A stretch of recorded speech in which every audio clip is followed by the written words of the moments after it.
down the field, a charging team that will not yield, and with the blue and silver wave, stand and cheer the brave, rah, rah, rah, go hard, win the game, with honor you will keep your fame, down the field and gain a Lions victory, go Lions!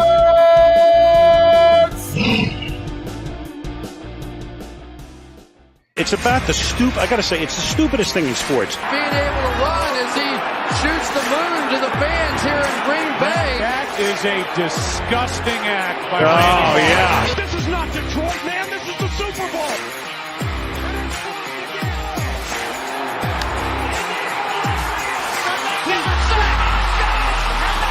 Here we go.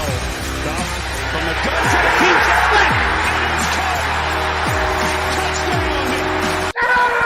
This is BS Sports. And welcome in on a beautiful mid-Michigan, mid-afternoon Lions divisional round. It's weird that we're playing in the middle of the afternoon. I don't know that I really like the 3 p.m. start. I don't know. It just feels like kind of weird that it's 3 p.m. But look, we're going into this game. I got to be honest, I'm a little nervous, and I think I'm only going to get more nervous as the game plays out. Looking at the ESPN matchup predictor here, they got us at a 63.5% chance to win this game to a 36.4% for Tampa Bay. Look, I picked the Lions to win this game. I think they're top to bottom the better team, but Tampa Bay has a lot to prove. I've been saying it since at least the end of the season. Tampa Bay is a red-hot team right now, and that's no pun intended with their colors. This is a team that has been playing really good ball down the stretch. They've been beating opponents by double digits in a few cases. They've been winning games on the road, winning games they shouldn't be winning. And, you know, they got to be feeling good about themselves after beating the number 5 seed Philly Eagles, you know, the reigning NFC champions, just beat them like a drum. And, look, the only thing I will say is the Lions, they can't be high on their own supply. They can't have thought that last week, you know, that's sufficient. You know, we did it. We did what we needed to do. Won the division, won a home playoff game. You know, it's like, no, like right now, San Francisco is who the winner of this game is going to play in San Francisco.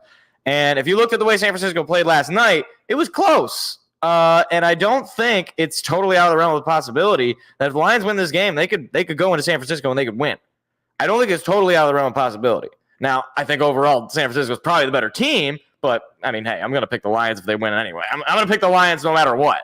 I'm just leaving it out there. But big thing about this game, unfortunately, and I'm a bit surprised by this, James Houston is inactive. He will not be playing this game, even though they cut Aquara. They cut Julian Aquara, which made me think, oh, they're gonna activate him. They're going to have him play.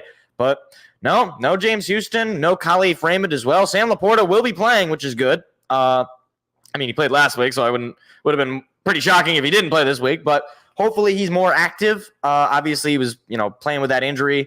He's probably still dealing with it a little bit, but you got to think as the week goes by, he gets more used to it, he gets more healed, etc., etc. But you still have plenty of weapons. You still got that whole O-line. You got Jahmyr Gibbs. You got David Montgomery, 2 guys that you didn't have. Well, you had David Montgomery the first half against Tampa Bay, but you didn't have him the full game. You didn't have Jahmyr Gibbs, period, against Tampa Bay the first time. And I don't even know if you had a fully O-line at that point. I'm not totally certain of that. But Tampa Bay, they're looking for revenge. They got embarrassed in their own house, losing that game 20-6. Didn't score a single touchdown. Didn't score a single touchdown. Couple of drop balls. Baker Mayfield, I believe he had at least 1 interception that game. If you're Detroit, though, the offense was not looking amazing that game for much of it. And I think the Lions are looking to have a much better game offensively. Obviously, it's going to be an indoor environment, hometown crowd. I think it's a good matchup for Detroit, but it's playoffs. Anything can happen. I mean, Green Bay almost beat the number 1 seed last night. That game was crazy. But it's anybody's ball game. It doesn't matter to me if it's, at home. It doesn't matter if it's on the road. It's the playoffs. It's the NFL. Weird stuff happens. So the Lions got to have their A game. Jared Goff's got to play his A game because this is a tough defense that Tampa Bay's got as well. And our defense is also, in theory, going to be better because we didn't have C.J. Gardner-Johnson the first time we played him. So that's going to be a boost in that secondary. We also don't have Tracy Walker this game, but I think he's been hurt the last couple of games. And also he doesn't play that much because, well, he's just unfortunately not all that good. I just I know it's going to be a high stress game regardless, right? Like every playoff game is going to be a high stress game. But in my heart of hearts, I would like a game that ends like the Ravens Texans game did, where it was just 24 unanswered points. That would be great. If we could just win this game 34-10, that'd be super. Now, if it's 10-10 at the half, I might be dying. We might, we might need to do like some sort of life check on me, and maybe send in the paramedics. But they're showing this video. I saw this morning. The Lions social media posted it. Also, I turned the TV volume a little bit down. I checked on the last broadcast, and also I was just looking. It looked like some of the TV audio is picking up. So if that is the case, if there's some sort of audio mishaps or what have you, just let me know. And hopefully it won't be that much of an issue because I'll be talking, so you won't necessarily be able to hear the other stuff, but still.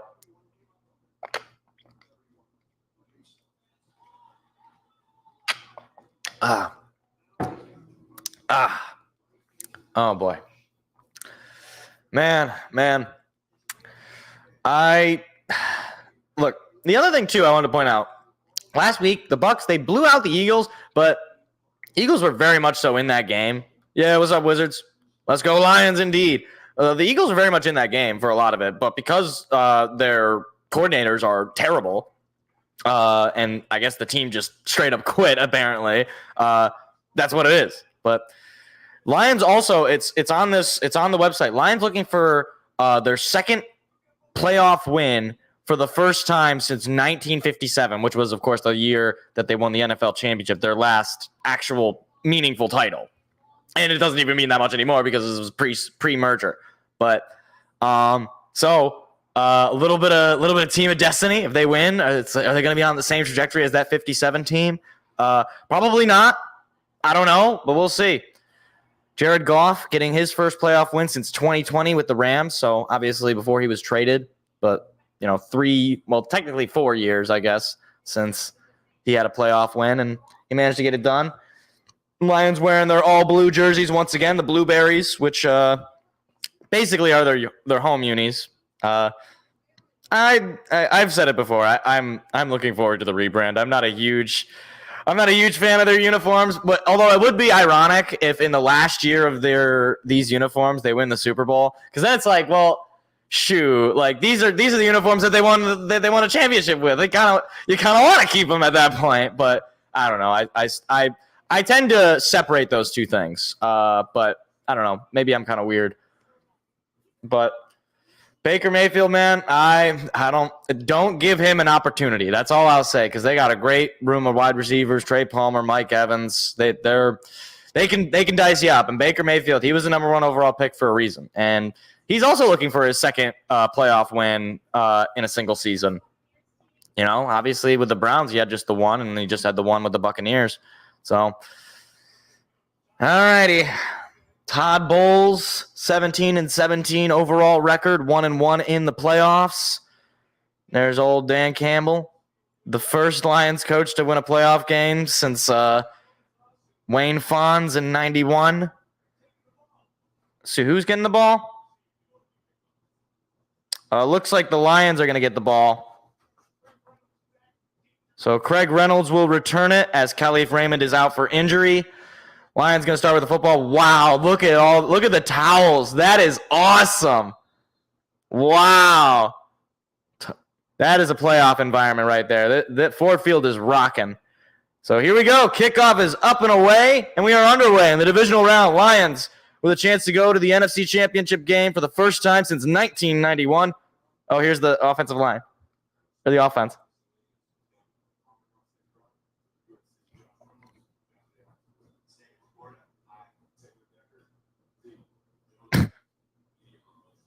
Media Elementary.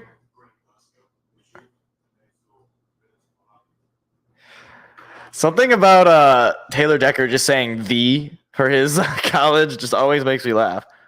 All right, 1st and 10. Goff in the shotgun. Montgomery to his left. Snap. Pass coming. Goff looking. Pressure coming. Goff going to throw it to Montgomery. It is overthrown and incomplete.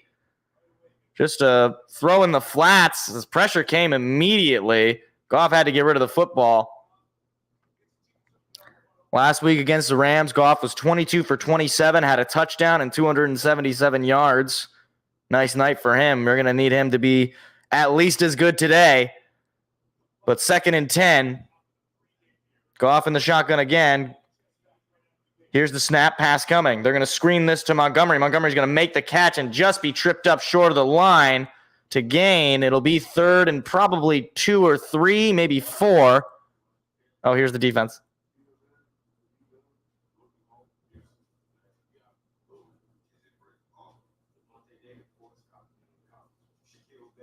Wait, hold on. Play's coming. Here's the snap. Goff pass coming. Throwing middle. It is knocked down, incomplete. And the Lions are going to start the day going 3 and out. So that ball was knocked down at the line of scrimmage and just 7 yards of offense for Detroit. 4th and 3, Jack Fox comes out. Cansey just got his big right hand up on it. And that's not the way you want to start the game if you're going to choose to start with the football. So here comes Jack Fox for the first time today. Less than a minute taken off of the clock. That's just underwhelming.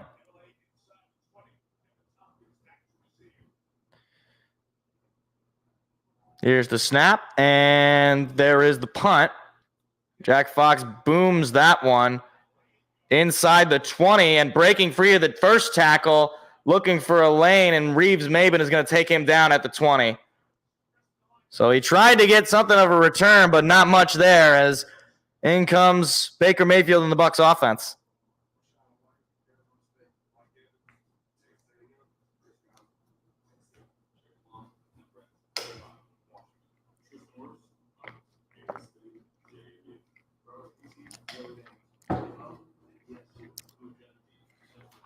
You can say that again, Armenian. It was 7 yards. It wasn't even a drive. So here come the Buccaneers. Less than a minute taken off the clock on that first Lions possession. Defense is going to have to come out quickly. Mayfield under center. Takes the snap. Play action. Pass coming. Mayfield throws up the middle. It is caught and going to be just short of the line as Jack Campbell came up with the tackle there. It'll be a gain of maybe 7 or 8. Just a little screen pass right in front of him. Looked like pressure was coming there, but Mayfield able to get rid of the football. So 8-yard pickup, 2nd and 2. Mayfield trying to communicate. That's got to be difficult with this noise. Under center, takes the snap. Going to hand it off this time and finding the hole and breaking free of a couple of tacklers, getting a block, and just going to be stopped at about the 44-yard line is White on the carry. So a first down for the Bucs is the first down of the day for either team on a Rachaad White run. And that was just a missed tackle there. It looked like Jack Campbell almost had him at the line, but just kind of fell. Nice blocking there from the front of the Buccaneers. So 1st and 10 for the Bucs. Mayfield, shotgun snap, takes it, hands it off. White looking for a hole, and he's going to find a small one, pick up just 2, maybe 1. Kirby Joseph is in there.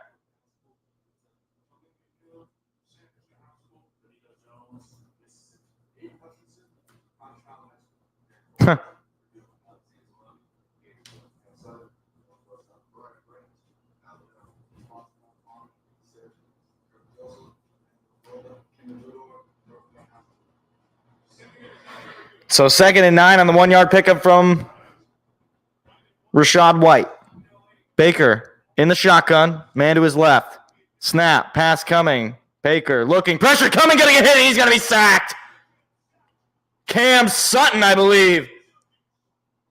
Or was that Ife Melifonwu? It was Melifonwu. Boy, Mayfield did not have a second to react there. Melifonwu, like a bat out of hell, just took him down on first contact. Unblocked. And Hutchinson on the other side of him, there was no way he was getting out of that. Mayfield looking up like, who the heck was supposed to block him? So here comes a 3rd and long opportunity for this defense. 3rd and 17. Got to make the stop. 3 seconds on the play clock. They got to snap the ball. Zeros, no snap. Just able to get it off. Mayfield, pass coming, throwing middle, tipped, and it is picked off by the Lions. That is Gardner Johnson looking for a block. He's still on his feet. He's going to be passing past midfield and into Buck territory. That is what I'm talking about. And the trash talk between C.J. Gardner-Johnson and Baker Mayfield before this game, right now, it is C.J. 1, Baker nothing, as Gardner picks him off. Thank you, Armenian. No problem. Mayfield got that ball. It was tipped off of the hands of Evans, and, I mean, it was too easy for C.J. to easily get that ball. That's, I believe, his first interception of the season. And now the Lions going to take over in Buck territory after a couple of nice plays on defense. So 1st and 10 for Detroit, 11:08 to go in the opening quarter.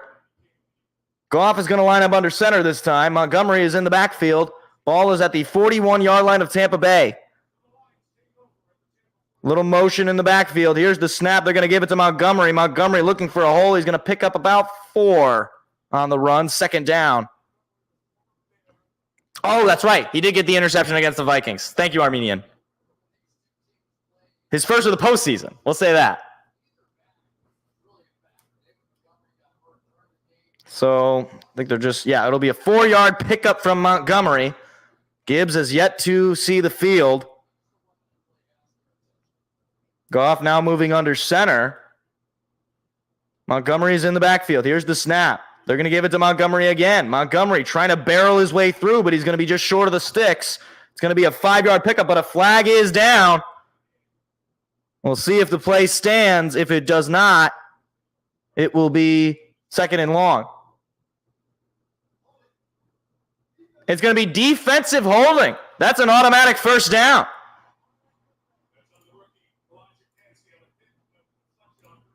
And that is an unfortunate error. Kalijah Cansey, the rookie, called for it. I mean, to hold on defense, I'm surprised they're calling that. But Detroit's going to take advantage and pick up their first down of the day off the flag.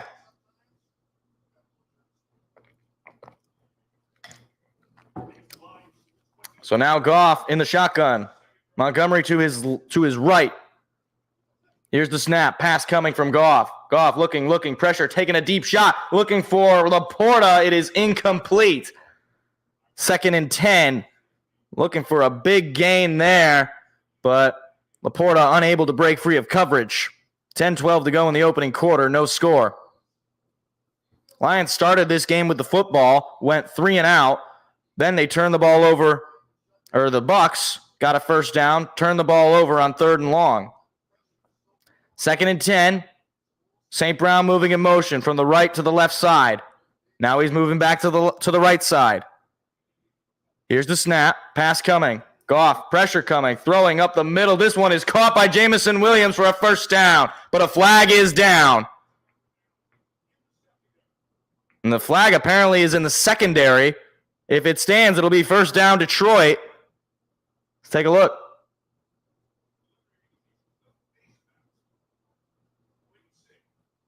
Let's see what the call is. And it's going to be personal foul face mask on the Bucs. And the Lions are going to take it. That's an extra 15 yards, I believe. That's a couple of bad penalties by this Bucs defense. Oh, that's about as clear as day. McCollum on Amon-Ra St. Brown. and the worst part about a flag like that, if you're the defense, it's away from the play. It's so unnecessary. St. Brown was not the target of that pass, so you just give them an extra set of downs for free. And they're just figuring out the yardage here. I'm not sure what the talking is. It's clearly a face mask. I think they're just figuring out the spot.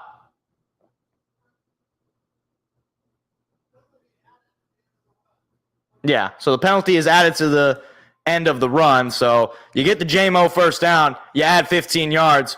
It's going to be a real good spot for Detroit, well into the red zone, 1st and goal. So Goff trying to quiet the crowd in the 1st and goal.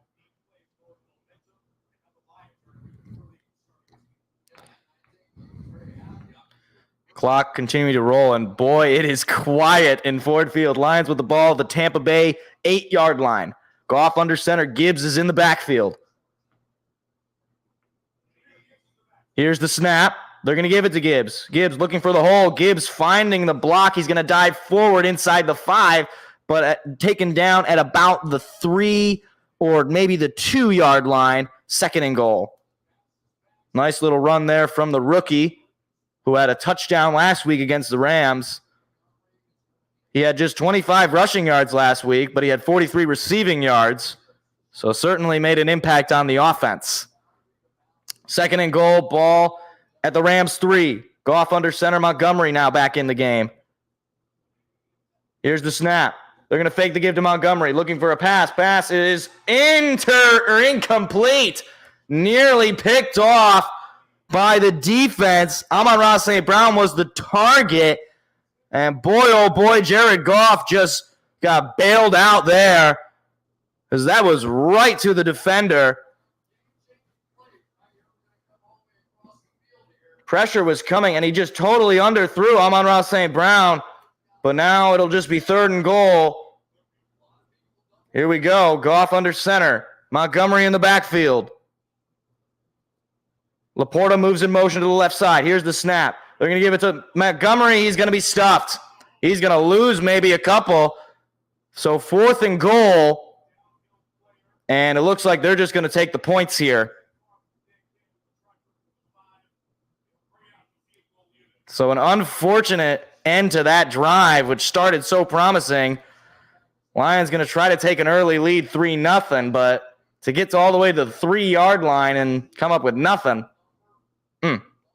Well, come up with no touchdown, I should say. We'll see if they can kick this field goal. Michael Badgley, 54 is his long. This will be a 23-yarder. The snap, kick is up, and it's good. Badgley hits it. Lions take a 3-0 lead in the first quarter. 8:25 to play. Lions draw first blood.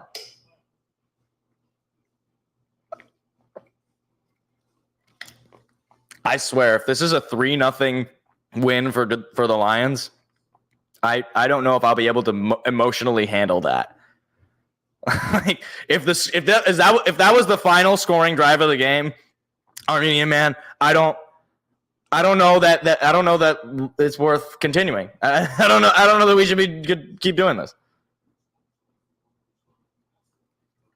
But man, I'll take the points. It's early, obviously. You know, you want to take the lead, put the pressure on Tampa Bay to be playing from behind now.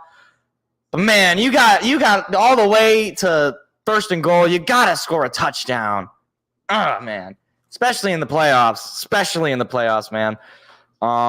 But hope the defense can make the stops they did last time. I mean, they look good that first couple of series that they played. And obviously getting the turnover is good. Hope CJ can get another interception. That would be perfect. If CJ could get like 2 or 3 interceptions today on Baker Mayfield, I mean that would just be awesome.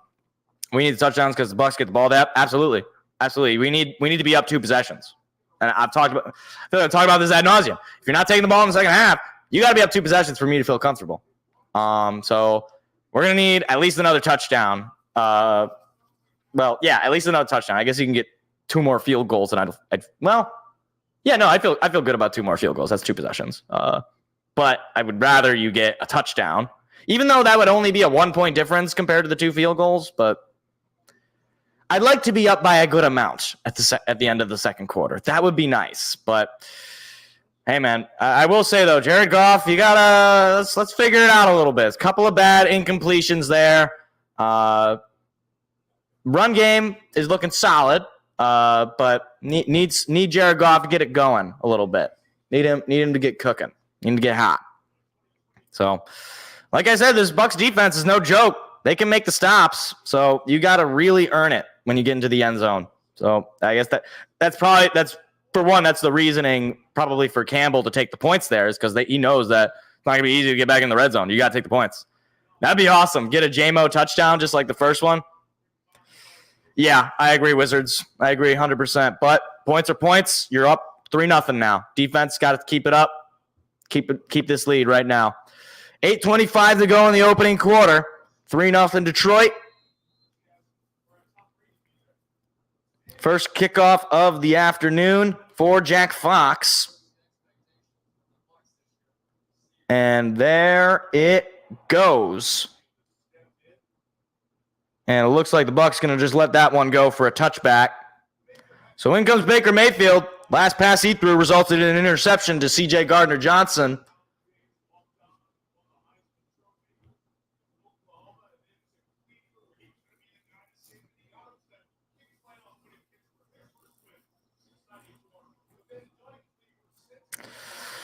So it's going to need another stop here for the defense.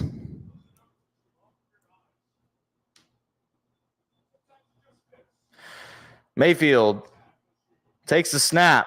Give it to White. White looking for a lane. He breaks the first contact, but is taken down by Jack Campbell short of the sticks. It'll be 2nd and 1.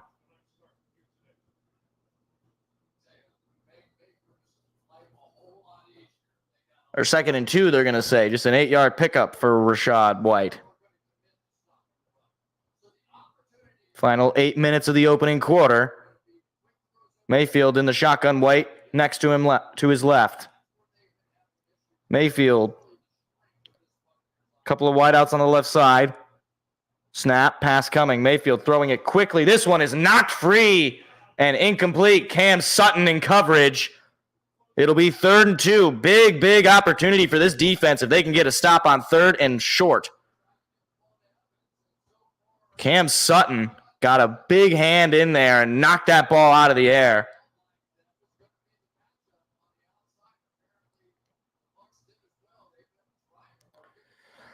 So here we go, 3rd and 2. See what the Bucs can do on offense. See what the Lions can do on defense. 7:45 to go in the opening quarter. Mayfield all alone in the shotgun. Pass is more than likely coming. Pass is coming. Mayfield, pressure coming. Throws it. It is caught by Mike Evans for a first down and a big gain. Coverage was pretty good by Melanfonwu. Tried to knock that ball free, but Mike Evans holding on. His first reception of the afternoon for a first down.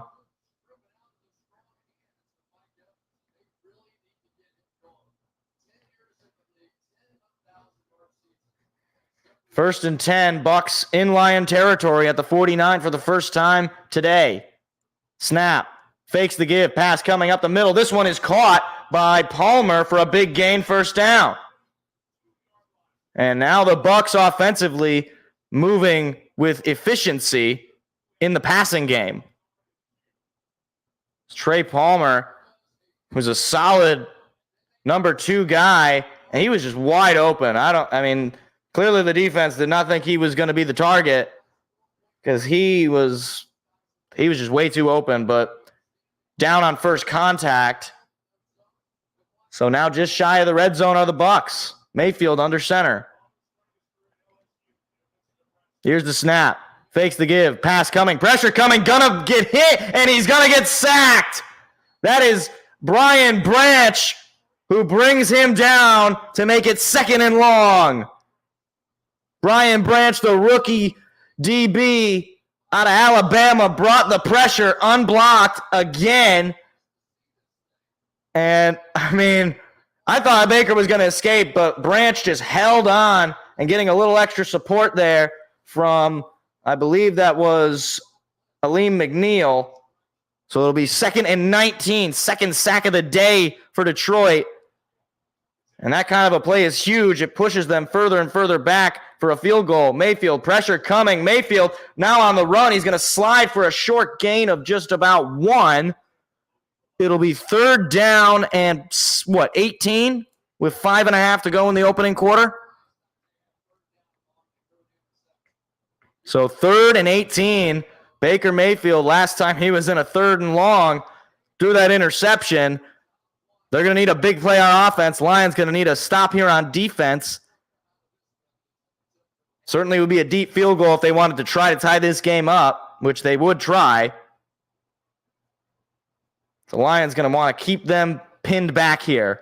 Here's the snap. They're going to give it to White. White looking for a hole. He's going to pick up some yards, probably to about where they started. It'll be 4th down, and the field goal unit's going to come out for Tampa Bay.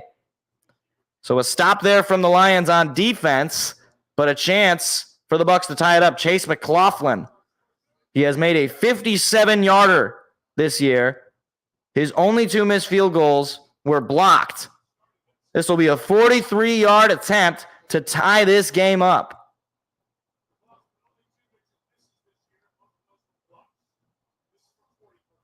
Here's the snap, kick away, and it's good. Buccaneers, on their second offensive drive, answer a Lions field goal with a field goal of their own. It's all tied up at 3, 4:19 to go in the opening quarter.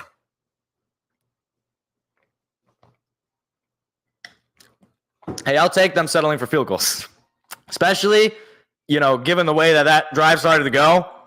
A couple of big plays given up in the passing game, but again, this feels like a similar kind of game that we played defensively where their run game really isn't doing too much. You're getting mostly, at the most, you'll get maybe an 8 or 9 yard pickup, but you'll be stopped at that point. So you're forcing them to pass the ball, which means you can bring pressure to the quarterback, get them with the sack like we have done in those back-to-back drives on defense. Obviously, I don't like that you let them tie the game up, but offense, now you got to step it up. Now you got to march down the field. You got to reclaim this lead because your defense kept you at least tied up and made the stops on 2nd and 3rd and long. It's those sack killing drives that are going to be critical for this defense if they want to succeed over Baker Mayfield. If you can put them in 2nd, 3rd, obviously 4th and long situations, force them to have to punt or kick the ball or field goal. That's going to be hopefully a good day for your offense, which eventually, in theory, should start to click. But first couple of offensive possessions for the Lions have not been particularly impressive. I guess the second one was better, but they had good field position. First one was not good. You got to make something work here. Jared Goff's got to figure it out. He's got to get hot, and they got to get a lot more guys involved. Certainly, I'd say Gibbs needs to be more involved.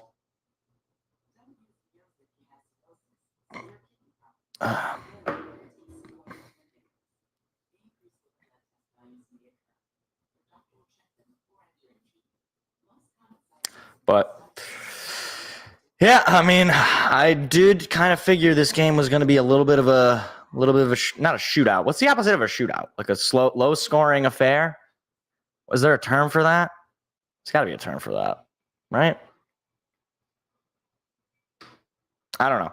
I have a feeling this is going to be a defensive matchup, which I don't feel great about because I think the Tampa Bay's defense is much better. That's a nice view of the Ambassador Bridge to Canada. Boy, it is cold there. Hey, it's cold here. It's like 20 degrees, which is actually warmer than it was before. So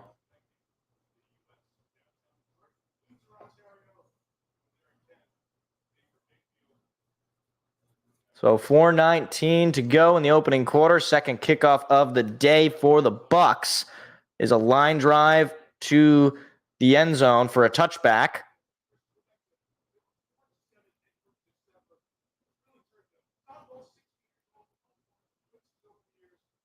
This is an interesting graphic that they're putting up. They got all these like chess pieces. How do they come up with these graphics? Do they have like different ones that they like? It's like somebody brings one and then like they choose one from like 4 or 5 of them. I don't know. Goff is going to line up under center. Here's the snap. They're going to fake the give to Gibbs. Pass coming. Goff looking, going to throw it in the flat to Gibbs. Gibbs looking for a lane. He's only going to pick up about 3 as he tried to evade the defender, but he is forced out of bounds. Second down.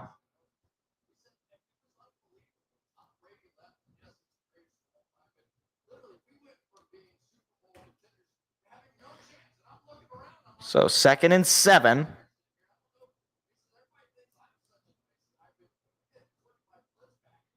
Goff under center. Gibbs staying in the game in the backfield. Here's the snap. They're going to give it to Gibbs this time. Gibbs looking for a hole. He's got a big game, but he's tripped up, and he's going to be just short. I believe it'll be third down. He had a big hole, and he was just tripped up. Oh, no, they're going to say he did get the first down. I thought he was just short.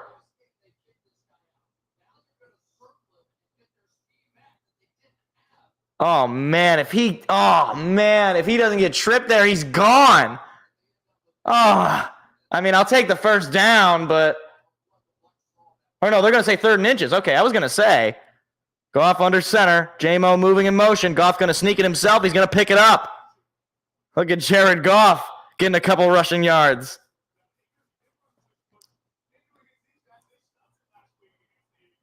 So first down for the Lions. Keeps the drive alive. Oh, man, I'm like upset about that Gibbs play because he doesn't get tripped. If he stays on his feet, he's gone. Like there was nothing but open grass. But, well, what are you going to do? Got to just march down the field either way. 2.5 to go in the opening quarter. Tie game. Goff under center. Here's the snap. They're going to fake the give. Pass coming. Goff looking, throwing, middle, caught. Amon-Ra St. Brown breaking free of the first defender, but not of the second, short of the sticks. It'll be 2nd and probably 9 or 8, or second and 1 or 2, I should say. A gain of 8 or 9. They're going to say 2nd and 2. Just shy of midfield is Detroit. Goff in the shotgun with Gibbs to his right. Here's the snap. They're going to give it to Gibbs. Gibbs is going to be stuffed at the line. No gain. 3rd down and 2. And this run game has not, at least with Gibbs, has not quite started to get it going. A couple of plays where they have stopped either Gibbs or Montgomery at the line. See what they're going to call here on a 3rd and short. Goff is in the shotgun. Gibbs stays in the game. Here's the snap. Pass coming. Goff looking, throwing, middle, caught. Amon-Ra St. Brown, first down. So reliable on 3rd down, and he picks it up for his 2nd catch of the day. Lions, I believe, are just into Bucs territory now. Look at Jahmyr Gibbs with the block up the middle to give Goff time to send that ball to St. Brown. Lions going to be at the 50, so right at midfield. Snap, giving it to Gibbs. Gibbs looking for a hole. He's going to pick up about 5 yards on that run. And Lions are going to have to run one more play here before the quarter ends.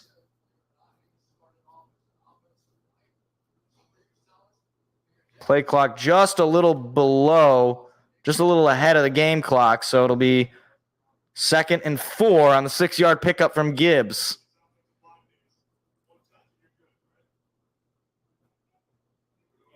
Goff takes the snap, fakes the give to Gibbs. Pass coming. Goff looking, throwing on the flat. That is, I believe that is Jason Kabinda, the fullback, who is stuffed at the line on the screen pass. It'll be 3rd down, but the quarter will come to an end. So it'll be 3rd and 4. Lions and Bucs tied up at 3. Lions have the football, though, trying to drive down the field.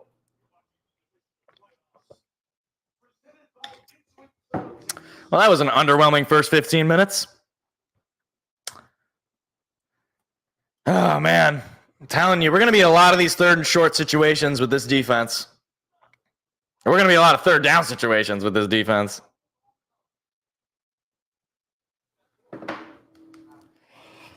So, Ben Johnson, Jared Goff, and this run game, they gotta be on their A game. This is not an easy defense to convert on. But if you can take your time, if you can methodically eat this defense away, if you can, drain them of their energy, whichever way you figure it out. What am I watching? Oh, it's a baby. Oh, okay. He was wiping the baby's, That baby did not just, that is not possible. There's no way that baby just pooped again. There's no way. Anyways. Oh, man. So, yeah, I didn't think it was going to be like, I would have liked to have the lead at the quarter. But hopefully we can march down the field here, take the lead, hopefully at the half. I mean, obviously you still got 15 minutes second quarter, but oh, man.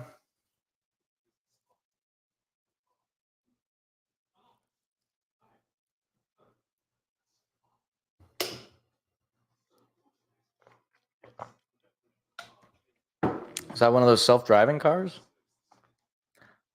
Or it's not like totally self-driving, but you can just take your hand. I don't know that I would feel comfortable doing that. I just did a long road trip this past couple of days. I don't know that I would want to just be like, you know what? Going to auto drive. Like, I would just not feel comfortable doing that. I'd rather have a little bit more control. What the heck? Was that dynamite? Deal or no deal island is quite the concept. I'm a little interested, I will be honest. I have a nice view of Comerica Park. You can see they're redoing the screen, though, so there's nothing there. And there's Ford Field. Right next to one another. It's kind of cool that all our stadiums are right next to each other. All downtown. So Goff in the shotgun on 3rd and 4. He's all alone. He's going to move Gibbs in motion slightly inside, who is lined up as a wideout. Here's the snap. Pass coming. Pressure coming. Goff locks and loads, and it is caught by Sam Laporta. What a play there from Jared Goff, who had immediate pressure on him. And he just, like a gunshot, threw that ball to Laporta, who makes the catch in coverage. That's a fine play. Goff in the shotgun again. Pass coming again. Goff looking. Plenty of time. So much time. He's going to throw it. This one is caught by Laporta, who is unable to break free of the tackler. He's going to pick up maybe 3 yards on the play. Jeez, he had way too much time just to sit and wait. I mean, you'll take anything if you have all that time, but I can't believe nobody got open. So 2nd down, and I would say probably 8 or 9 or 8. It's going to be 2nd and 8. Inside the 30 of the Bucs. Ball at the 29. Here's the snap. Goff, pass coming. Looking, throwing middle. Caught. Sam Laporta again. And diving forward inside the 15 for a 1st down into the red zone. 2nd trip into the red zone in a row for this offense. And Sam Laporta, 3 catches in a row. And I was saying before the game started that Sam Laporta is going to be probably more of a factor on this offense. And at least in this drive, he has been wide receiver 1, 2, and 3. Goff in the shotgun with Gibbs to his right. Ball at the 14. Here's the snap. Pass coming. Goff going to lob it up to the end zone. It is incomplete. St. Brown, the intended receiver, could not get free. He got a hand on it. It'll be 2nd and 10. Tried to one-hand grab that. That would have been an amazing play. It is quiet in Ford Field when this offense is in the red zone. It's like the silence is deafening.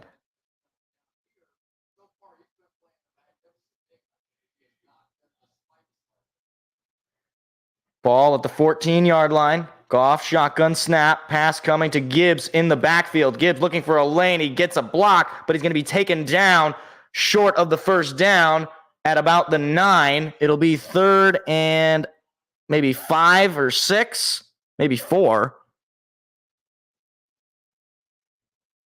So the Buccaneers did not allow a 3rd down conversion against Philly. Today they've allowed 3 out of 5. So it'll be 3rd and 5 on the 5-yard pickup from Gibbs. Craig Reynolds is in the offense right now. He's going to line up as a receiver. Goff in the shotgun all alone. Here's the snap. Pass coming. Goff looking, throwing. End zone. Caught! Josh Reynolds, touchdown! Wide open was Reynolds, and the Lions take the lead again. Nearly a 7-minute drive for 75 yards. And Goff hits his former LA teammate, Josh Reynolds, who was wide open. I thought he was throwing that ball away. Josh Reynolds was like, it was like he had an invisibility cloak on. They just let him get wide open. So it is 9-3 Detroit, extra point coming here from Badgley. Snap, kick away, and it's good. 10-3 Detroit, 12:33 to go in the half.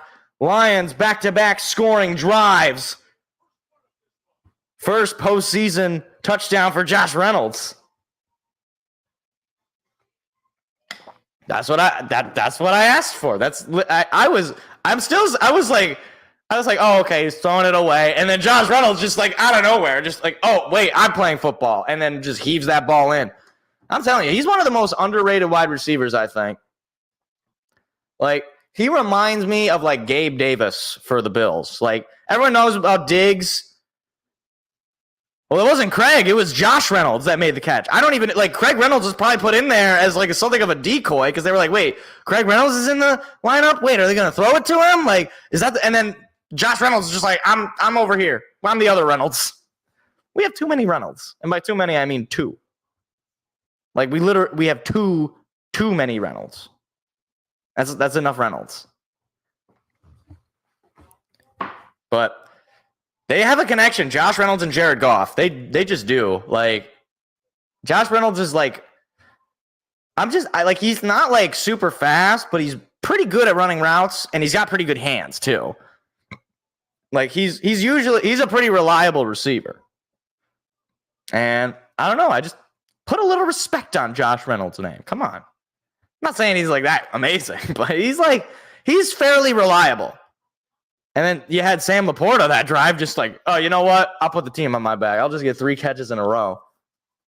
That's what I'm saying about this Lions team, man. On offense, they just have so many options. It's like we could run the ball with Demo. We could run the ball with Gibbs. We could throw the ball to Gibbs. We could throw the ball to Demo. We could pass it to Sam Laporta. We could pass it to J-Mo. We could pass it to St. Brown. We could pass it to Reynolds. We could pass it to Taylor Decker, unless it's against the Cowboys, in which case he didn't, write them a memo about being eligible.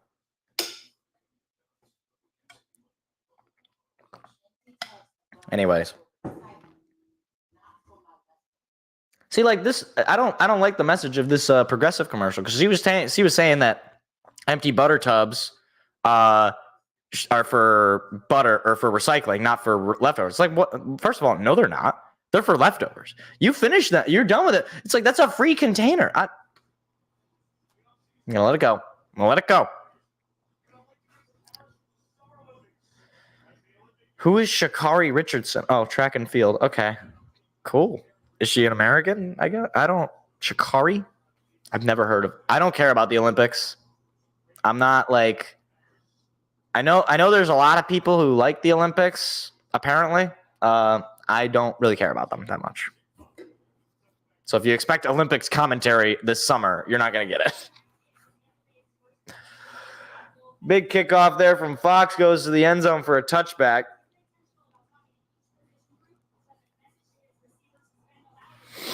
So now the defense going back out on the field for Detroit. Baker Mayfield back out there for the Bucs. Last drive resulted in a field goal. First drive resulted in an interception. 12:33 to go in the half. Crowd is loud. Mayfield in the shotgun, moving Evans in motion. Here's the snap, pass coming. Mayfield throwing in the flat. It is caught by White and pushed out of bounds. Or that is Edwards, excuse me. That was Brian Branch who pushed him out of bounds. It'll be second down and probably 6. Maybe 5. I'm not sure where they're going to mark him. They're going to say second and 6.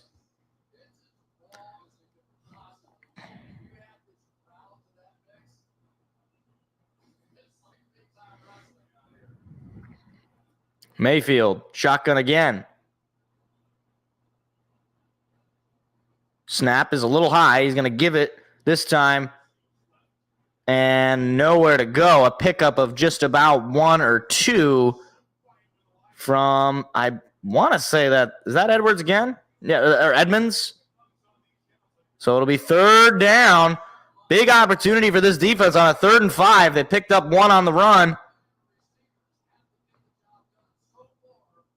And you got to imagine the communication for the Bucs is going to be difficult. They are 1 for 3 on 3rd downs today.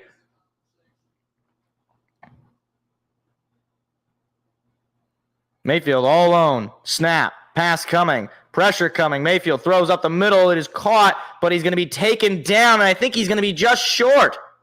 And he is going to be short. They're going to say 4th down, but a flag comes in.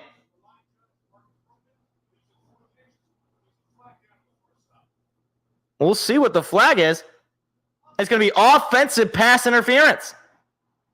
So they'll repeat 3rd down, but Otten called for the pass interference. So far, all the flags against the Buccaneers, and they've been away from the play flags. So 3rd down again for the Lions. Got to make another stop on a 3rd and 15. 3 penalties for 23 total yards against the Buccaneers. Huge opportunity here for the Lions. 11 minutes to go in the half. Mayfield in the shotgun. Snap, pass coming. Pressure is coming on Mayfield. Mayfield going to throw it in the flat. It is caught, trying to break free of the tacklers, and he's going to be just short. And it's going to be another 4th and short. And you got to think they're just going to punt this ball, but I mean, it is pretty dang short. The fact that the Lions almost gave that up is a little stressful already. It is 4th and 1, and the next gen stats say to go for it. I don't know. We'll see what they end up doing.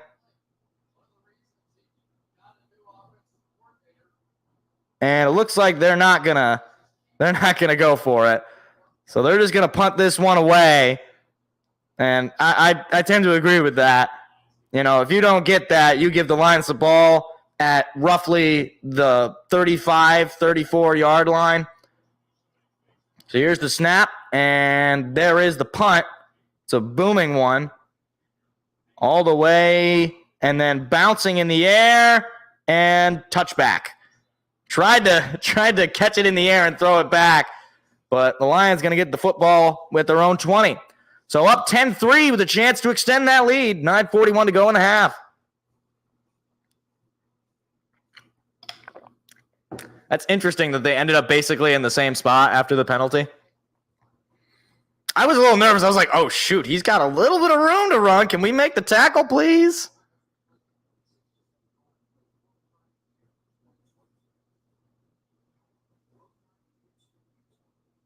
But, hey, we're forcing them to do a lot of 3rd and longs, though. That's something that I've noticed so far about this. And some of it is penalties, like that last one was penalty, but you keep putting them in these 3rd and long situations, that's where the turnovers happen. We already saw it earlier with CJ. Like, that's where they got to just heave up a prayer, and you might get, picked off there. Or you're either way, you're forcing the quarterback to have to beat you. And Baker has had a solid year, but there's only a few quarterbacks that can consistently beat you on 3rd and longs. And honestly, even thinking about those types of quarterbacks, the Mahomes, the Allens, that echelon of quarterbacks, like, even thinking about those kind of quarterbacks is still not easy if you keep putting them in those spots. So,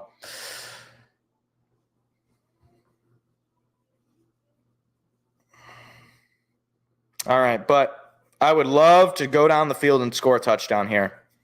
I know I said I just want to be up 2 possessions, so if you get a field goal, you'd be up 2 possessions, but you want to, like I was talking about it last week, it's like, put that knife in.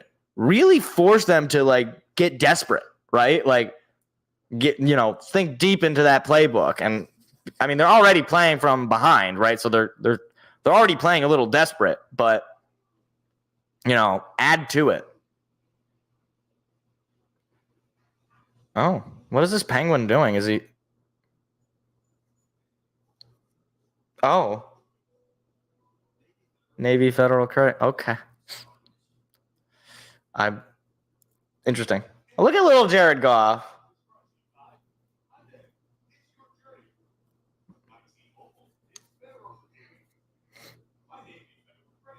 Jeez. Baker Mayfield looks exactly the same in college. Jared Goff looks a little different. He looks like he has a little bit more hair. Just kind of awkward. It's crazy. 2 quarterbacks, both number 1 overall picks, both playing for a different team than the one that picked them. That's wild. This is the second week in a row we've had 2 first overall pick quarterbacks playing each other. Goff under center, takes the snap, fakes the give to Demo, pass coming. Goff looking. Now he's on the run. Goff's got some room. Goff going to slide down for a pickup of about 8. Goff putting the gas on, and he's going to be just short of the first down. You don't see that very often. You really don't see Goff scrambling and running. That was definitely not a design run, but Jared Goff, he saw a hole, and he's able to pick up some yards. Even his sliding is a little gumpy, I'm going to be honest. So 7-yard pickup on the run. St. Brown moving in motion. Snap, pass coming from Goff. Goff going to throw it to a wide-open Sam Laporta, who's going to pick up a first down. How do they let this guy get so wide open all the time?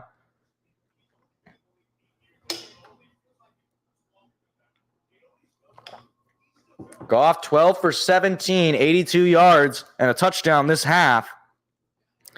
Chance to add on to that this drive.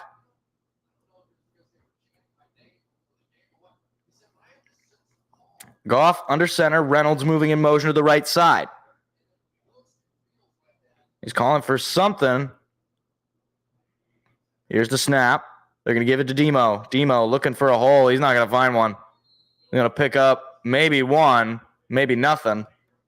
Run game has really not been activated so far this half for the Lions. And that makes sense given this rushing defense of the Bucs, one of the best in the league. It's going to be a 1-yard pickup for Montgomery on that run. 8 minutes to go in the second quarter.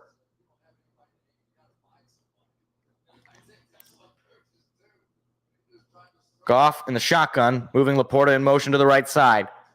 Snap, pass coming. Goff, pressure coming, throwing up the middle. Is caught Laporta in space. Laporta breaking free of the first tackler and taken down at about the 44-yard line for a first down. Sam Laporta has really been lighting it up this game. 7.5 to go in the half. And to think, just a couple of weeks ago, we weren't even certain whether or not he was going to play in the postseason. And now he has made an impact in both games.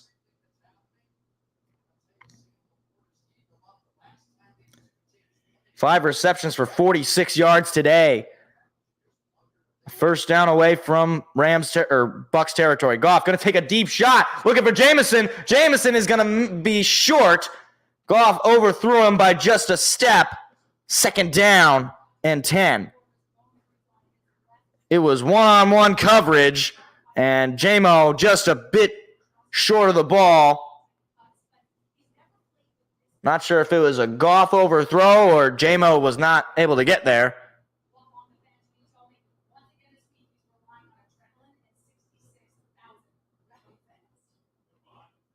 So 2nd and 10. Looks like here's the snap. Pass coming. Goff looking, throwing middle. This one is incomplete. Target was Jamison Williams. It'll be 3rd and 10. Tried to get him in space, but good coverage there by the Bucs secondary. So a couple of targets to J-Mo, both incomplete. 6:56 to go in the half. You got to come up with some points here.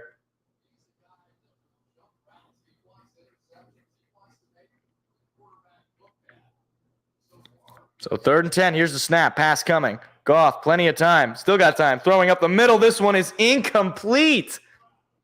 St. Brown off his hands. He is usually so good. And it'll be 4th and 10. Punt team's got to come out. St. Brown, a rare drop. Oh, I mean, that's a perfect throw right to him. And it just goes right through his hands. And he would have easily picked up the first down, but Lions got to punt it away for the second time today.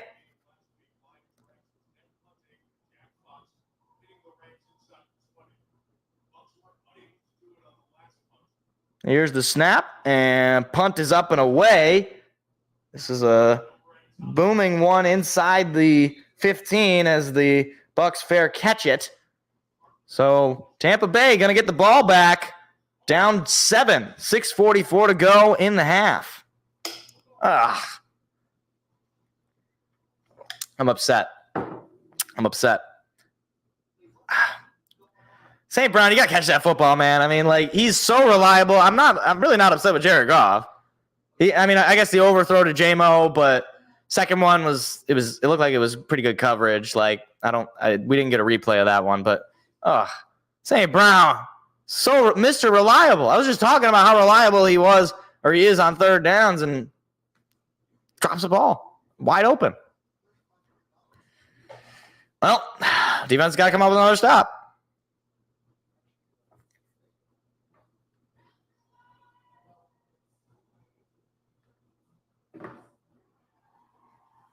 That's a good question. It's a good question. But either way, was Dean? Yeah, Dean was on that deflection. I mean, I don't know how fast Dean is. I know J-Mo is obviously very fast, but I mean, he was just on top of him. I'm not mad at J-Mo. I'm not really mad at Goff. It was a good throw, just good coverage. I'm more upset at St. Brown for that drop. Like, obviously, I love Amon-Ra. I love St. Brown. He's great. But you got to catch that football, man. You just do.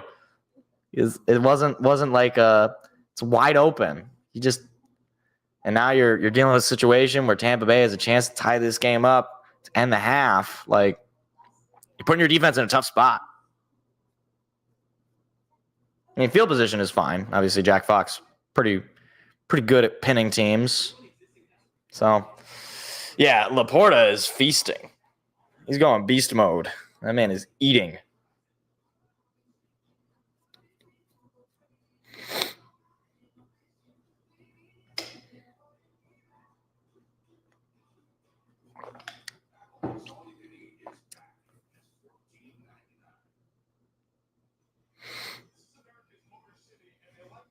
Oh, look at this.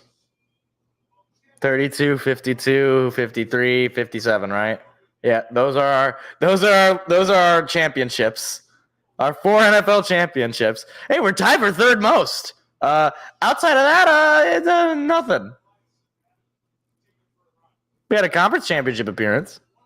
Second fewest among current teams. So what? Does a team not have any? What team doesn't have a conference championship appearance? The Texans? I think that's right.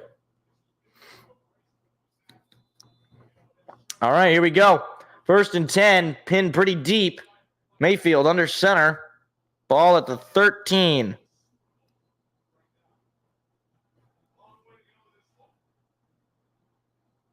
Here's the snap. And a play action. Mayfield, pressure coming, throwing. It is caught. Oh, my goodness. How was Mike Evans so wide open? What? What just happened? Texans have 0? Okay. Yeah, I figured. How did that even happen? Cam Sutton wasn't even looking. I mean, that's unacceptable. And he easily is able to pick up the first down and then some. So they are right back into it as far as field position. Here's the snap. Throw is caught and just going to pick up maybe a half a yard, if that. Second down, Aiden Hutchinson made the tackle on Chris Godwin. That is his first reception of the day. Looks like Aiden Hutchinson stopped and stayed in coverage there. Wow. It's great IQ from Hutch. He's got to be feeling good. He's had a good couple of games. He probably wants to reach the quarterback. Just 17 total plays of offense for the Bucs to the Lions 31, but 109 yards. They're going to give it to White, and he is going to be taken down. Third down and pretty manageable. I'd say maybe 3rd and 6, 3rd and 7, maybe 3rd and 5 in that range. Lions have an opportunity here on defense to get the ball back with 5 minutes. What would more than likely be the final possession of the half if they can get this stop and have their offense going like it was. 3rd and 6. Opportunity for the defense. Mayfield all alone in the shotgun. Here's the snap. Pass coming. Hutchinson right at him, and broken tackle and a first down picked up. Oh my gosh. Just breaking the tackle there was White, but Hutchinson was unblocked. Mayfield got the ball out, and he's able to pick up the first down. I mean, Cam Sutton's got to make that tackle, first of all. He just totally dove and missed him. Just 2 incompletions so far for Baker Mayfield with the interception. Got over 100 yards. Here's the snap. Mayfield going to keep it. Now he's going to throw it. It is caught by Otten, who's going to pick up another first down.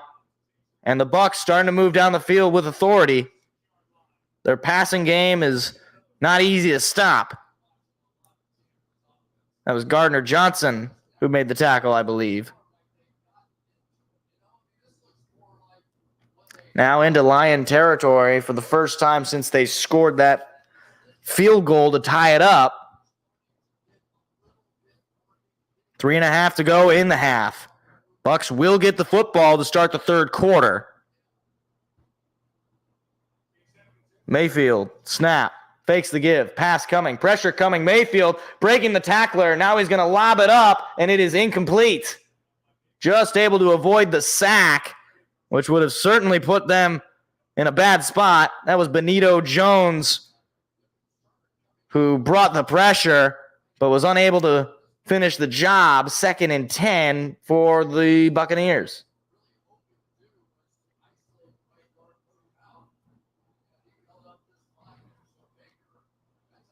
Lions definitely bringing pressure, though. 3:13 to go in the half. 2nd and 10. Mayfield trying to communicate with his O-line in the shotgun. And snap gets off, and Edmond is able to pick up a few yards on the run. That looked really close. I thought there might have been somebody who jumped. So it'll be 3rd down with 3 minutes to go. I thought it looked like somebody jumped. But they're not showing the replay, so maybe they were cutting it pretty close with the play clock. 3rd and 5.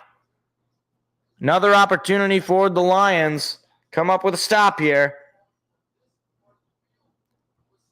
Just shy of the Lions' 30-yard line are the Bucs. Mayfield, snap, pressure coming. Mayfield throwing, incomplete, and no flags. And they brought pressure. Mayfield had to get rid of that ball quickly. Was not able to hit his target. And the field goal unit's coming out for Tampa Bay. Godwin was the intended receiver. And Vildor was in coverage there. Went right through his hands. So a 50-yard field goal to try to make it a 4-point game. Here's the snap. Kick away, and it is off the left upright and no good.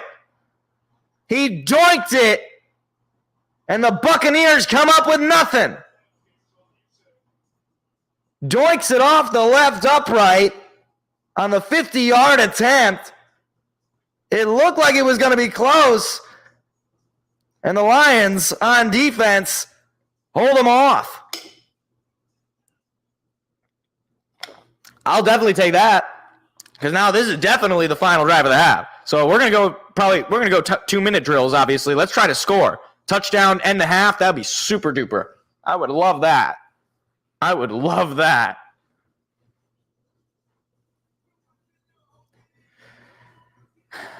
We're at the Pizza Hut. We're at the Taco Bell. We're at the combination Pizza Hut and Taco Bell. Why don't they make those anymore? I haven't seen them around. You guys know that? You guys notice that? Combination fast food places? I remember I think there was KFC Pizza Hut or maybe KFC Taco Bell. Oh, that would be great. See, Gibbs almost had one if he didn't get tripped up on that one run, Armenian. If he didn't get tripped up on, I believe it was that, I don't know if it was the last drive or if it was the drive before that, like the touchdown drive, but he had a touchdown if he gets past that defender, if he doesn't get tripped up. Like, there was nothing but open field in front of him, and he could have just taken it to the house. But so far, the run game has really not been much for the Lions. Jahmyr Gibbs is leading the team in rushing right now, but he's only got like 15 yards or something like that. I mean, it's on the screen. I guess I could just pull it up. He's got 17 yards on 4 carries. But that's to be expected. This Bucs team has a really good rushing defense. So this is a game where Jared Goff's got to be on point. He's got to hit his guys. And his guys got to make the catches, St. Brown. You got to catch the ball.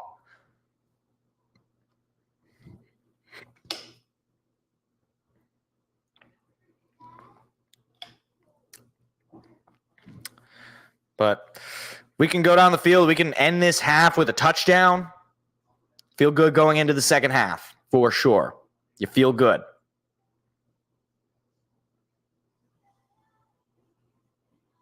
Who is this woman?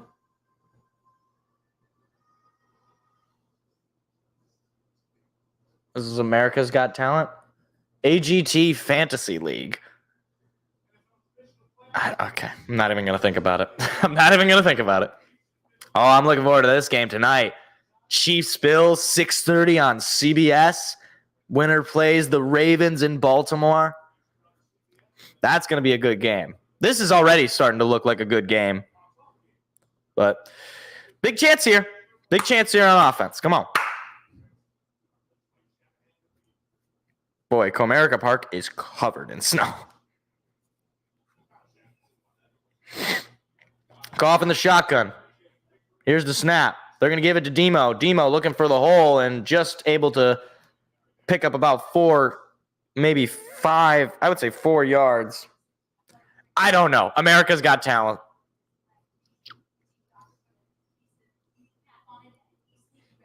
Oh, Jonah Jackson's there? Oh, geez. Oh, great. Well, that's not good because we need a healthy O-line for us to be feeling good. Not that we've won games without the healthy O-line, but still, losing Jonah Jackson is not ideal. So, 2-minute warning. Lions up 10-3. They got the football back. Hope it's nothing. Hope he can come back in the second half. Because our run game is already not working well, and to have a unhealthy O-line on top of a weak running game makes play action a lot less of a threat.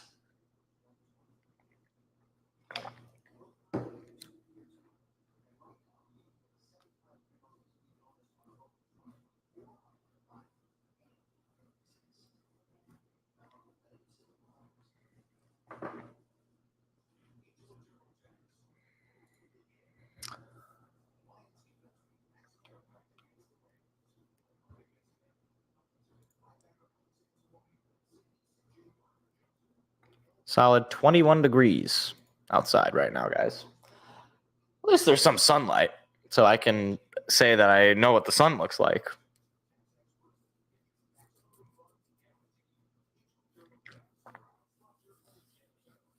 Oh, man.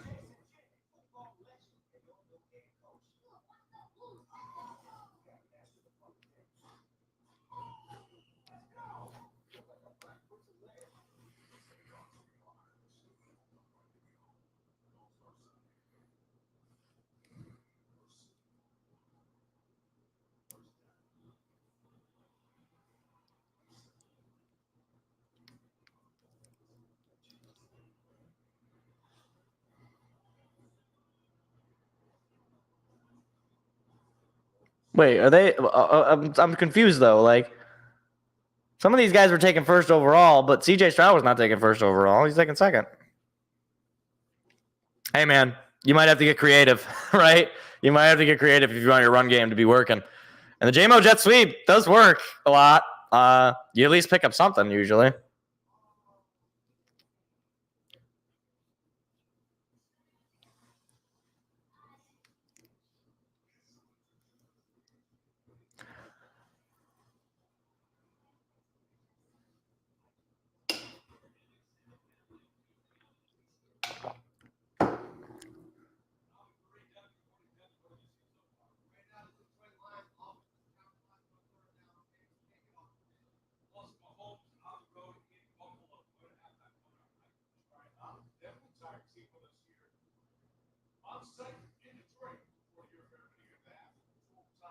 So 2nd and 6 on the 4-yard pickup from Demo.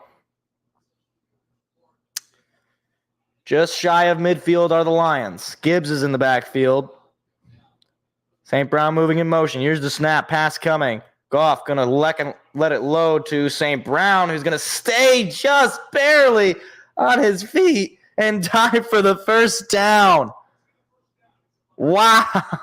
I thought he was down just short, and he stayed up by about, like, inches. Take a look here. Oh, my goodness. Talk about strength. You could put... Looks like they're going to take a look. I mean, his knee was not down. So his knee wasn't down, though. Oh, no, the elbow went down. Okay.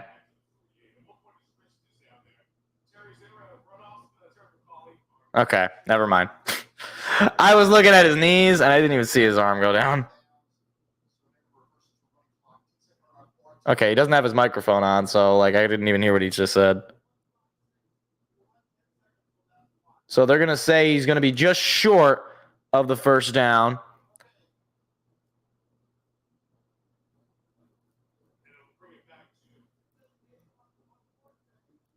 So it'll be 146.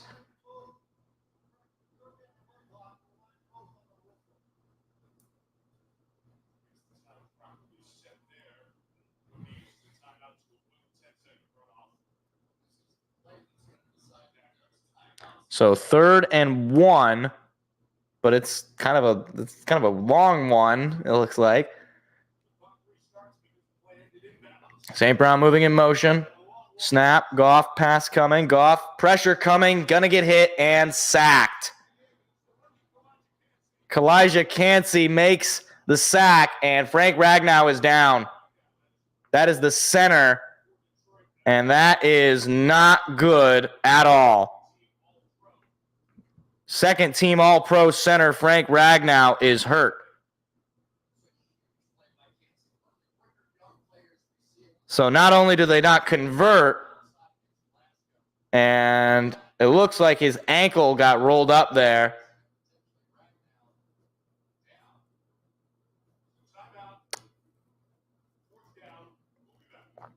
And now you're going to have to punt it away, right? Because you lose some yards. Jeez Louise, these last couple of drives have been just so demoralizing.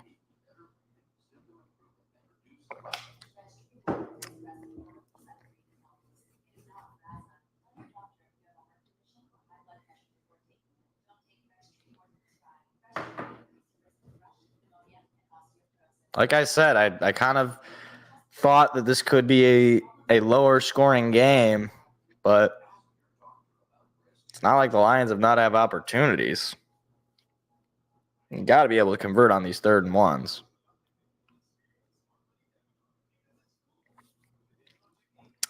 Yeah, but the problem is they still got all 3 timeouts, so you can pin them pretty deep, but you can't be giving up big plays because they're just thinking they want to get some sort of points to make it.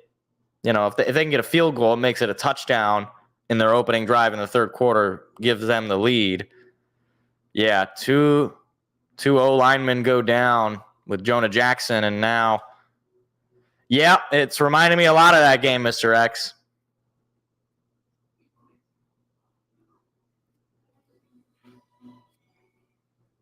You just got to overcome the adversity.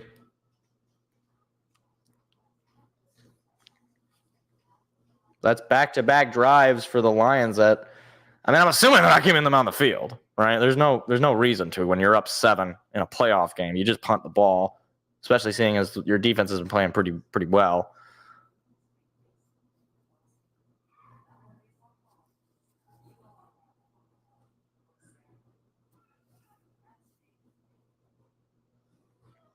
Like I scratched my eye. So if I keep going at my eye, just ignore it. This is not actually happening. Hopefully it goes away. Yeah, I mean, it's not like they finally get a sack on the day, so that's kind of unusual, or that's not unusual, I shouldn't say. It's, they needed that, but Ragnow on the sideline. Looked like he just rolled his ankle there, so hopefully he's all right. Yeah, Goff was sacked onto his left ankle, which rolled.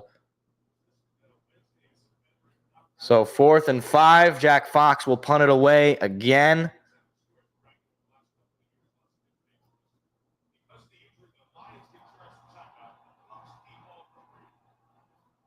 Lions lose the TO, or use the TO, I should say.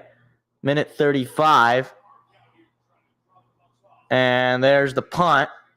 This one is well deep inside the 10. So a fine punt there from Jack Fox with less than a minute and a half, but all 3 timeouts for the Buccaneers.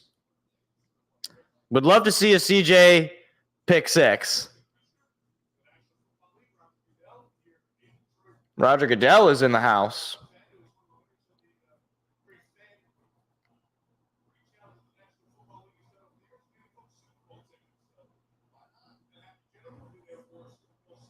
Yeah, Jack Fox has pinned them a couple of times here. Minute 28 to go in the half. They will get the ball back to start the third quarter. 1st and 10 for the Bucs at their own 8. Mayfield, snap, handing it off to White, is that White? Yeah, that's White. White's number 1. He's going to pick up the first down. No timeout used yet. Clock will roll. Now at the 19, here's the snap. Mayfield pass coming. Mayfield taking a shot, and it's incomplete. Off the hands of Mike Evans, and he was wide open. He certainly could have made that catch. He would have been short, but it's 2nd and 10, a minute and 5 to go. Now, if they throw a couple of incompletions here, Lions do still have a couple of timeouts. Depending on where they end up, they might be able to make something work. Pass coming from Mayfield. He's going to throw this one, and it is caught. That is a close call. Wow. Palmer had a knee down, and wow, that's just a great catch from Trey Palmer. He's short of the first down. It'll be 3rd and 1. Snap. They're going to hand it off. No, Mayfield's going to keep it. And now Mayfield off to the races, but he's going to be taken down at about the 41. And a timeout call by the Bucs with 35 seconds to go.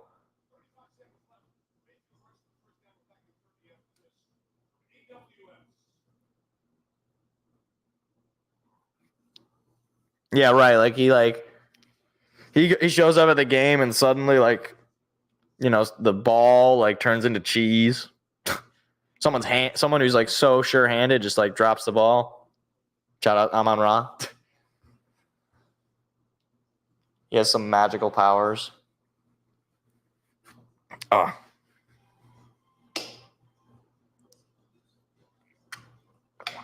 I mean, thing is, because they still have 2 timeouts, I mean, if you sack them, they're probably just going to let it go. They're probably not going to run another play. They're going to look for some big plays, and that was Aquara who just got his ankles broken by Baker Mayfield.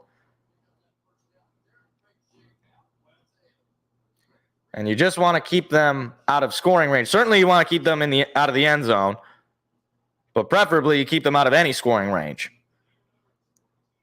They are just shy of midfield. Ball at the 42. Snap. Mayfield pass coming. Mayfield lobs it up. Got a man open. It's Evans. And all the way into Lion territory as he runs out of bounds. He was wide open. 27 seconds. Stops the clock. 1st and 10 into Lion territory. Cam Sutton just kind of let him go. I mean, like, he blocked him for a second there, and then he was free. Pass coming from Mayfield. Now he's going to take a shot. This one is deep, and it is caught by Mike Evans. 1st and goal. Are you kidding me? Mike Evans able to just let that ball drop into his hands. He's going to be just about at the 5 or 4 yard line. Cam Sutton getting burned on back-to-back plays.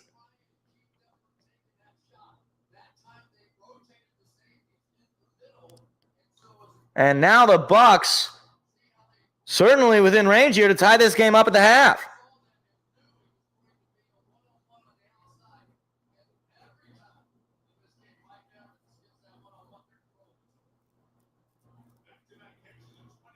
Lions defense did not allow a touchdown from the Bucs the first time they played them. Bucs with just one timeout remaining in 18 seconds or 19 seconds. Now with the timeout, and certainly you're in field goal range, the Bucs are going to get any points they can get right now, barring a Lions turnover.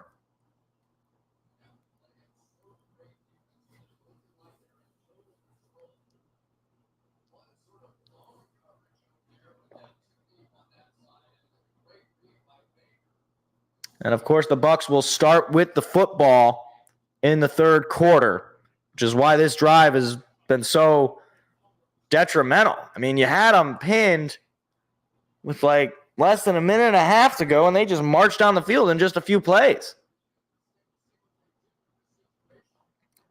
So, 1st and goal from the Lions, 2. Mayfield, shotgun. Pass coming. Mayfield throws. End zone open. Flag comes in. It is caught by Otten, but I think this is coming back.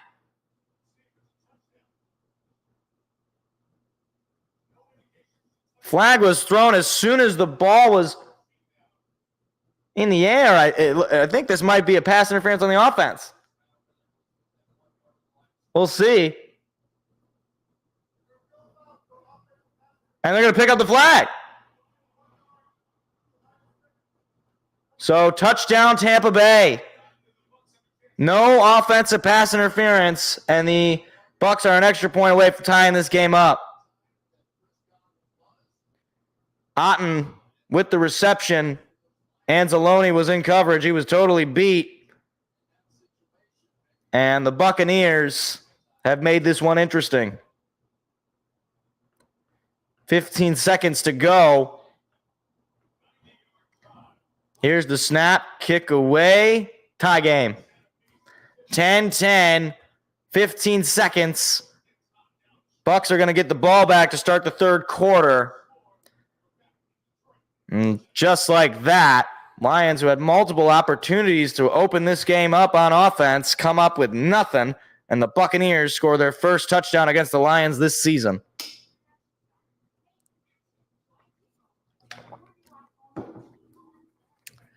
You know, I said at the start of this reaction that I would like this game to turn out the way that the Ravens-Texans game went, and that game was tied 10-10 at the half. Now, the problem is right now all the momentum is going for the Bucs, and I just don't have a feeling that we're going to get 24 unanswered points the way our offense has been playing. And on top of the fact, with 2 of our offensive line getting hurt, we don't know if they're going to get ready to go. Yeah, I mean, that's a high bargain, though, because last couple of drives, especially this last drive, they look locked and loaded.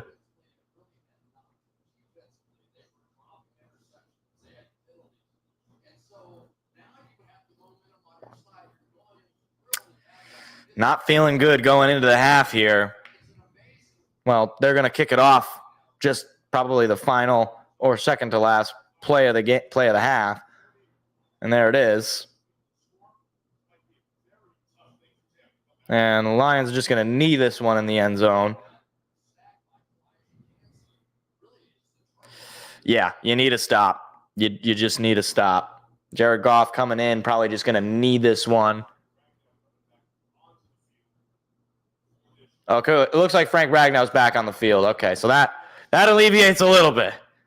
That alleviates my worry a little bit here, but Lions just going to go into knee formation. Goff takes the knee. That'll do it for the half.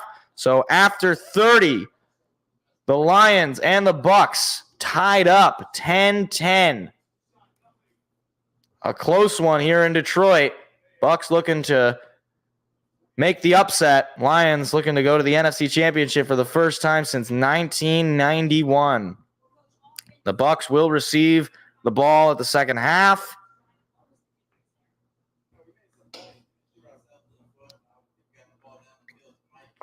Tampa Bay has 4 straight playoff road wins.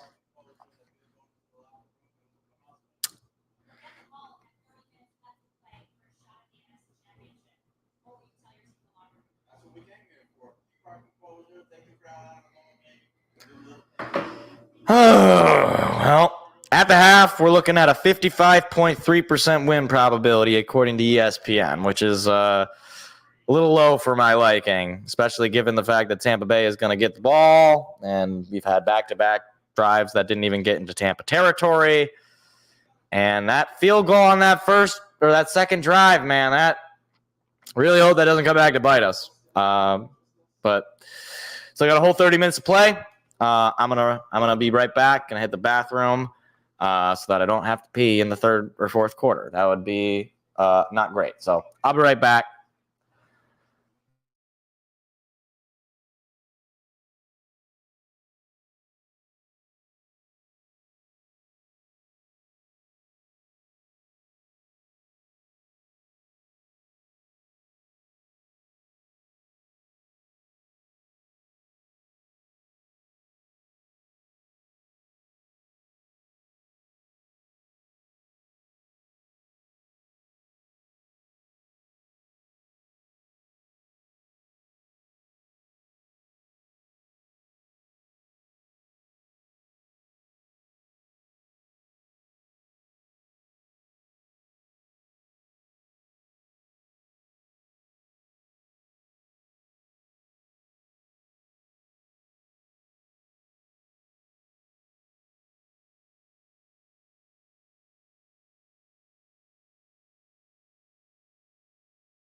Yes, we do want that 99.9% win probability. That would be ideal. Oh, jeez, Louise. Leading passer, Baker Mayfield. Leading receiver, Mike Evans. Live odds has Detroit -2.5, which is, I would agree with that, yeah. I still think the Lions come away with the win here, but it's going to be close. You got to come up with a stop, though, to start this third quarter. Especially, like, you don't want to – you've been kind of rough on offense last couple of drives. Don't know if Jonah Jackson will be back. Your run game has not looked good. And your leading receiver is your tight end. So, again, gonna need to just do the right do the thing, do what you need to do right. You need to – Jared Goff has been fine. Just looking at his numbers, like just under 100 yards, but 14 for 22 is pretty decent, and he's got the touchdown as well. And a lot of some of those numbers are a little like, well, I guess it might even out because you have the opening drive, which sucked, but then you have the drive that we got off the turnover, which was a field goal. But either way, I mean, it's not been a great day for the offense. The defense largely has been pretty good, but you need to get better on offense. You need to finish these drives. You need to march down the field. You need to get touchdowns. You're not going to win the game kicking field goals. And right now, you're a Tampa Bay missed field goal away from losing this game right now. So you can't let guys like Mike Evans get that wide open, and you just can't give Mayfield that much time either. You got to be able to finish him when you make contact.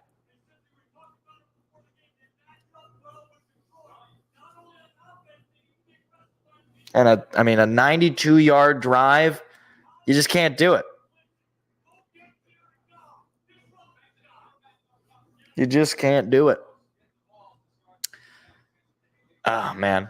Who got the ball to start the second half against the Bucs the first time? I think it was the Bucs. Or actually, I don't remember because I remember we picked off the Bucs pretty early in that game, and we ended up just kicking a field goal. Yeah, that's the thing. Like, I was shocked that James Houston wasn't back. Like, we cut Julian Okwara, and my thinking was like, oh, okay, so James Houston is going to be active. But then he was listed as questionable, and then he was inactive for this week. And I was just surprised.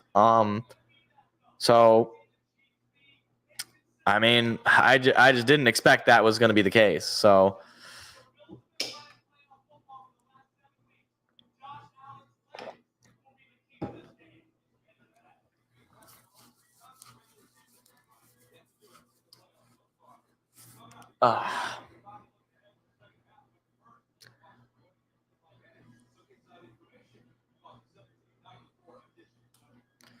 yeah, full practice for the past 2 weeks, and he's not active, which it's not exactly a good sign for him, right? Because that could mean one of two things. It could mean he's still kind of recovering, or could mean he's just not that good, or he's just post-injury, he hasn't been as good as whoever is beating him in the active list. Yeah, it's definitely an uphill battle. Defense is playing, I mean, it's about as well as you can. They've made some nice plays, but that 92-yard drive, you just can't let that happen. Your special teams, you got them pinned inside the 10. You gotta come up with some stops. Open field tackles. Don't let them run out of bounds. They didn't even have to use all their timeouts. But outside of that drive, you've held them to field goals. You've kept them out of the red zone largely. But still, though, I mean, these two sides of the ball feed off of one another, right? If your offense not clicking, then you're probably not putting your defense in good spots. If your offense is clicking, makes it a little bit easier for the defense because you're giving them a lead, and you're forcing the offense of the opposing team to make bigger adjustments, and they're going to have to take bigger risks.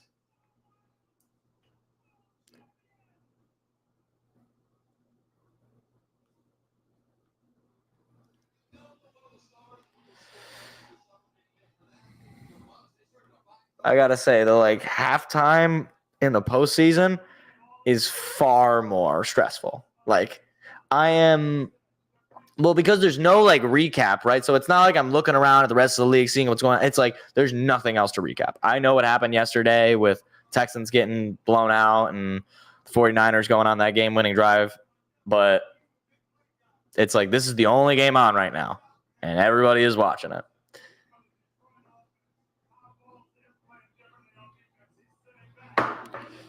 That's what I'm saying. We can't leave Baker Mayfield the ball with a chance to take a lead or tie it up with very little time, because he just showed this past drive, he's shown ability to be able to march his offense down the field.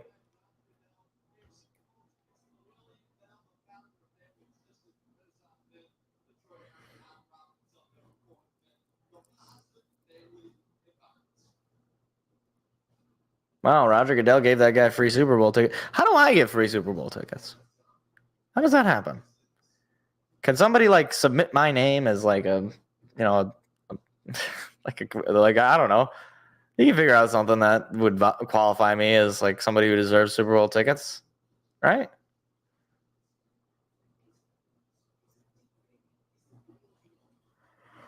Then again, I mean, like, at the same time, I don't know that I'd really want Super Bowl tickets unless my team was playing in it. Like, unless it was the Lions playing in the Super Bowl, I'd probably just rather watch it at home because I get the commercials.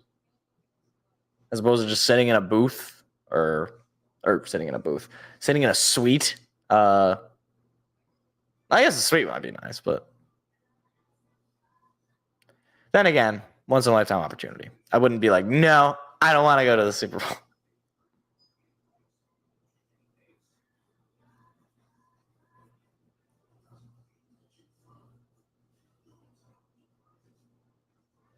Nobody is this happy playing the lottery. I find this commercial to be false advertising. Nobody is that happy playing the lottery. Oh.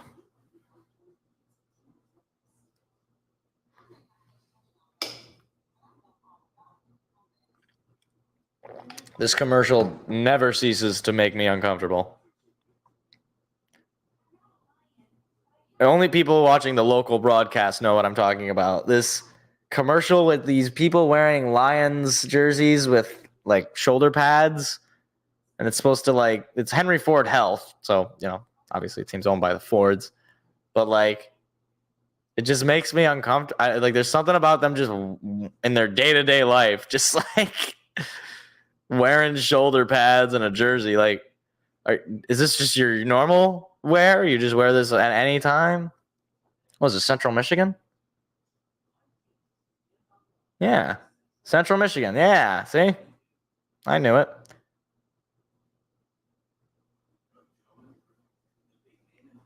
There's a lot of local commercials.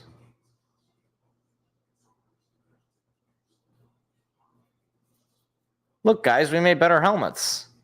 Everybody's safe now. That's a crazy catch. I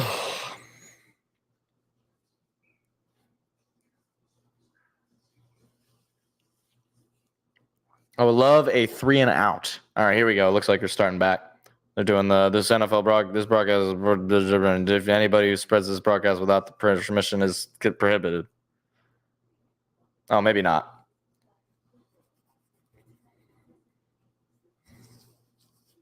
But a 3 and out. Maybe we get a turnover on like the first play. That'd be nice. I just want some energy. This is like, I don't like this low energy that I've got right now. I want to feel good. I want to get the hype going here. But when it's these close games, it's just like super tense basically the whole time until the game is over one way or the other, and it just all gets removed.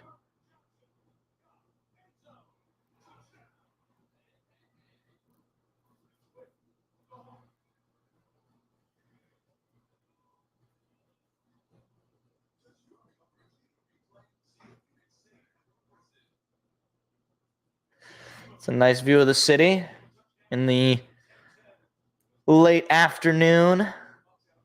Sun's starting to go down. Lions rushing game has been non-existent. 39 total rushing yards, 69 for the Bucs.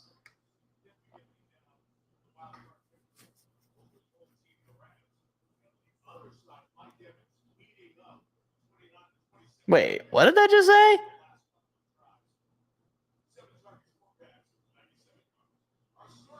I don't know what that just that stat did not look like it was correct.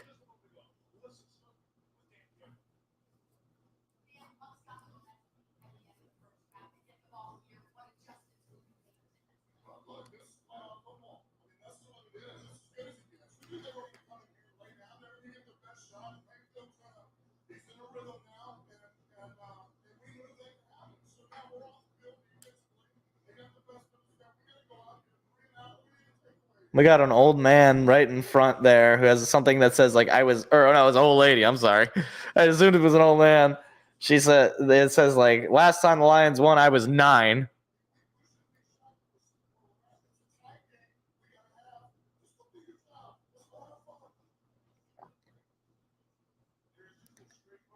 All right. So Lions kicking it off here. Jack Fox back out there. So the third quarter just starting here. Tie game, 10-10. Lions in a close one. And here it goes. And Bucks going to let that one go for a touchback.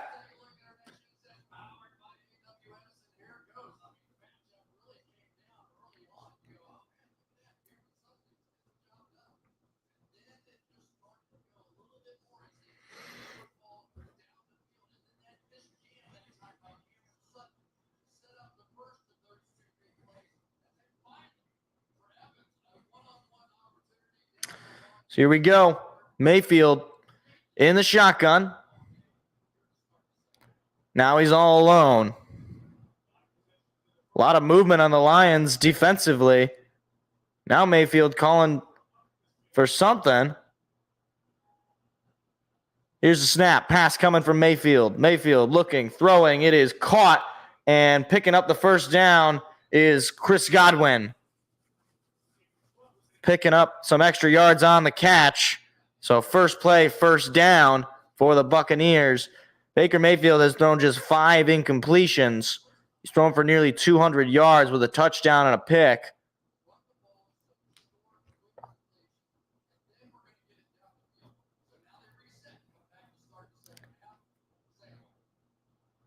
Mayfield, once again, trying to communicate. Here's the snap. He's going to hand it off, and they're going to pick up about 5 yards on the run from White.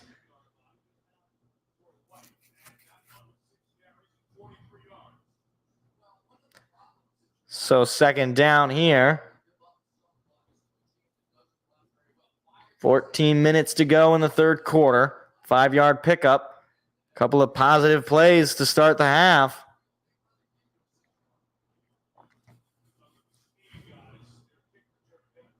Gonna need some big plays here.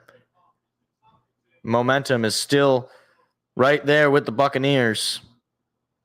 Here's the snap. They're going to hand it off to White. White finding a hole, breaking a couple of tacklers past the 50 and taken down at about the 40, 45, maybe a little bit further than that. And into Lion territory. Defense starting to give up some of these bigger runs.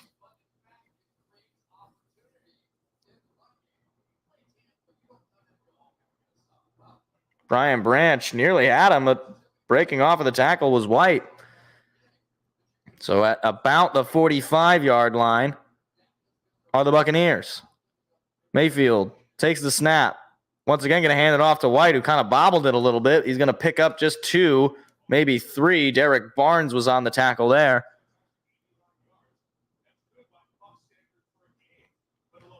Take a look at this handout. It looked like he bobbled it a little bit, and he did. Wow. Nearly fumbled that football. And they're going to say just a 1-yard pickup from White there as he checks out of the game.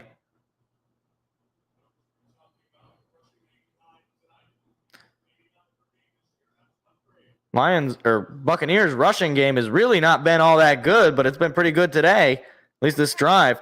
Pass coming from Mayfield. He's going to throw it. It is caught and just short as a couple of Lion players collided there to make the tackle. It'll be third down. Probably 4, I'd say. Maybe shorter than that even. Yeah, 3rd and 4. I mean, we've sacked him on a couple of corner blitzes, so maybe, but it's a risk, obviously, given the way they've been passing on us. Mayfield now all alone in the shotgun. Snap, pass coming, pressure coming. Mayfield gonna get hit. He's gonna be sacked. Aiden Hutchinson got to him, and the Buccaneers are gonna punt this one away. Aiden Hutchinson gets his first sack of the day. That's a big play on defense for Detroit. I mean, you cannot leave Aiden Hutchinson on block. You just can't do it. Mayfield didn't even see him coming. So instead of a field goal for the Bucs, they got to punt this one away. That is the third sack of the day for this Lions defense. It's not like they haven't gotten to the quarterback. So now, opening drive in this half, Lions stop them. Here's the snap. Punt is up and away. And the Lions are going to take this one out from inside the 5. And he's going to be taken down at about the 15. And a flag comes in. That is Donovan Peoples-Jones. See what the flag is.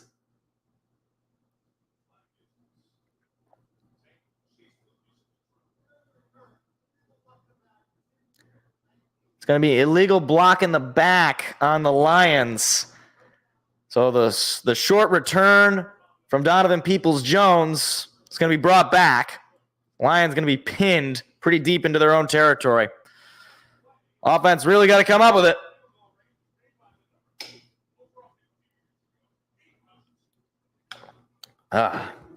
Well, you get the ball back. I don't like the block in the back penalty because now you're pinned. You were in a situation where you're going to start already kind of pinned at your own 15, and you bring it back even more now. But offense has got to come out to a good start here. You got to go down the field. You got to score a touchdown. Yeah, Laporta has been consistent. Run game has been non-existent. So Jared Goff, you really got to step it up, buddy. There was reports of his extension being talked about. So this is the moment here for Jared Goff if he wants to really, truly earn it. And not that he hasn't already earned it. I mean, he won the division. He won a playoff game. I mean, he's certainly earned it. But if he wants to continue to add to his case.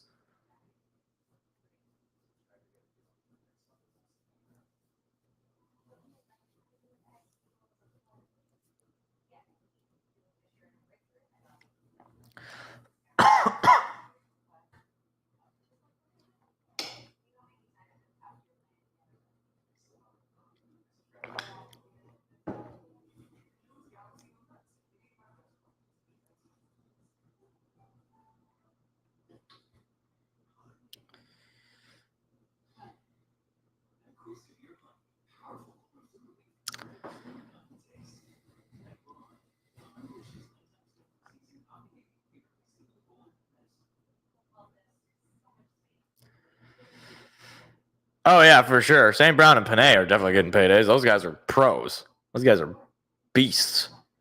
Both of them are all pros this year. So, yeah, they're getting paid. I have no problem. You can pay them whatever they want.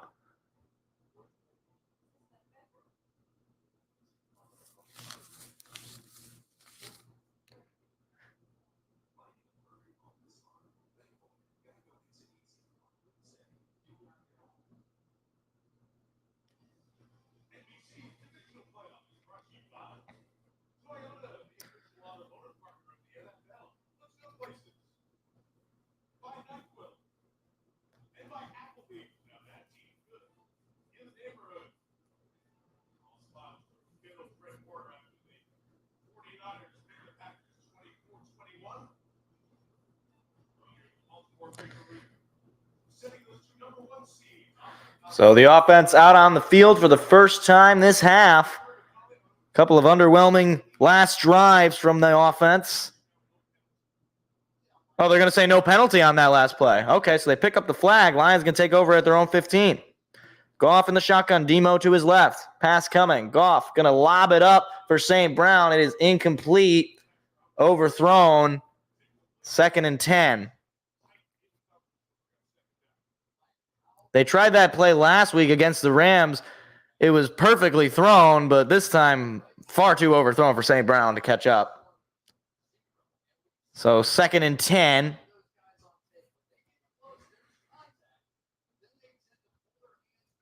Goff, snap, pass coming. Goff looking, gonna get pressure, gotta throw it away. It is incomplete. Running around was Jared Goff. And it'll be 3rd and 10, back-to-back incompletions. and Jonah Jackson is out. So the Lions down one of those very necessary members of the O-line. So Awosika is in for Jonah Jackson. Goff is in the shotgun again with Montgomery to his right. Here's the snap. Pass coming. Goff looking, throwing middle. This time it's caught by St. Brown, who picks up the first down and then some. Taken down at about the 40, but a flag. No, that's Josh Reynolds. A flag is in. This play may be coming back. And it's going to be a chop block penalty on the Lions. So it'll repeat 3rd down. David Montgomery called for the chop block. Let's take a look.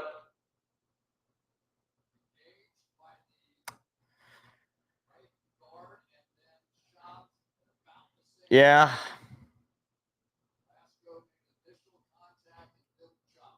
Yeah, that's it's going to get called. So it's 3rd and 17. Josh Reynolds just had a big play taken away from him. Lions pinned inside their own 10.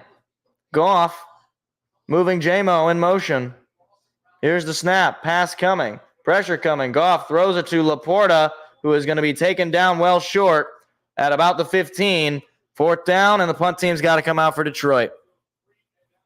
Lions go 3 and out to start the half. They pick up no yards on offense. Or they net no yards, I should say. So Jack Fox goes out to punt it. Still tied up at 10, 9.5 to go in the 3rd quarter.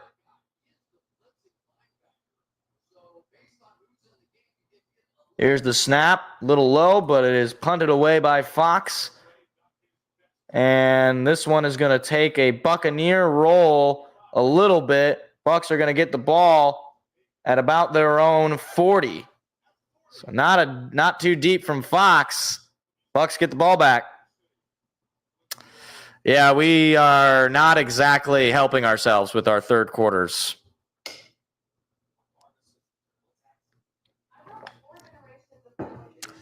That was not exactly what you needed. Just nothing but passes. So that's already a little bit of a concern because it seems like they're not really trying to run the ball. But on top of that, you also have the fact that the passes are just not, you're not getting the connection. And unfortunately, the penalty took away what would have been a big play from Josh Reynolds. And now you're right back basically where you started the half, where you lose, except you lose a little bit of time. So defense got to step it up. We're looking for turnovers. We're looking for TFLs. Just make stops. Can't let them take the lead here right now, just the way this offense has been playing.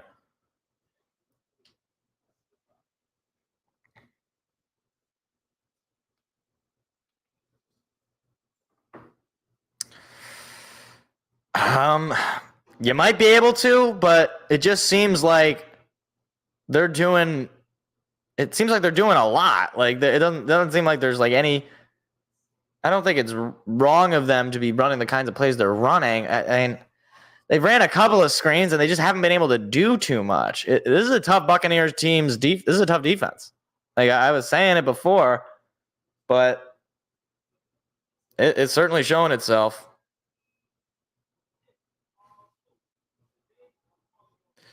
But pressure is being brought on Jared Goff. He has not looked as sharp as he was last week. And unfortunately, a lot is being asked of him right now because of the fact that the run game is just not there.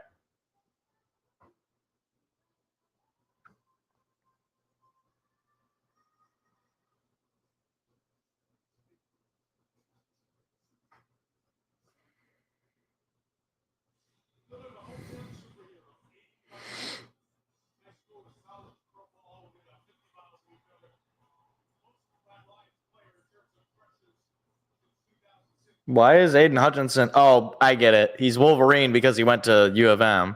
I was like, wait, they're making him a superhero, but why is he Wolverine? And now I understand.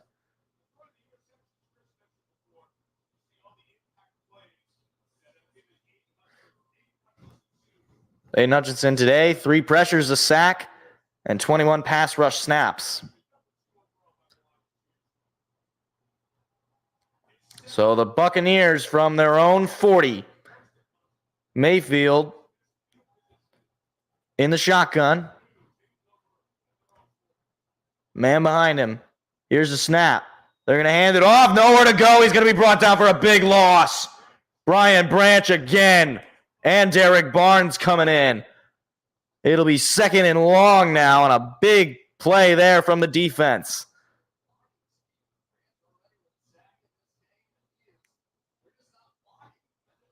I mean, again, they cannot leave Brian Branch unblocked when he's coming on the blitz. He is so quick, and he is just a great tackler. So it'll be 2nd and 14. Big opportunity for this defense to come up with a stop here on 2nd and long. Here's the snap. Pass coming. Pressure coming. Throw up the middle is incomplete. Kirby Joseph knocked that ball out of Otten's hands. It'll be 3rd and 14. Got to come up with a stop here, right now.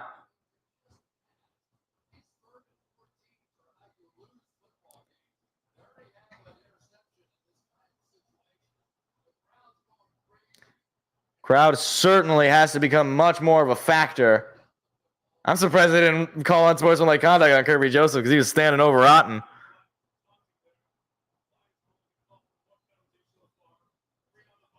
Five seconds on the play clock. They got to snap the ball. 2-1, just able to get it off. Mayfield, pressure coming. Mayfield taking a deep shot. It is incomplete. And no flags. Mike Evans, the intended receiver. Pressure came, and the Buccaneers go 3 and out. Punt team has to come out for them. The defense stepping up on the first couple of possessions. So Lions go 3 and out, but the Bucs answer with a 3 and out.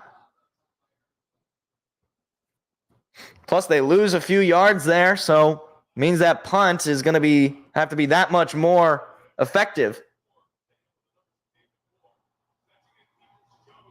Trying to get the crowd involved as a special teams unit.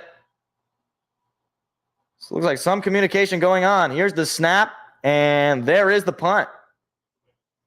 There's a flag down back behind the snap. Peoples-Jones going to take that return to the 30. I think this is going to be on the Buccaneers. I think there's some sort of formation error. It's thrown in the backfield.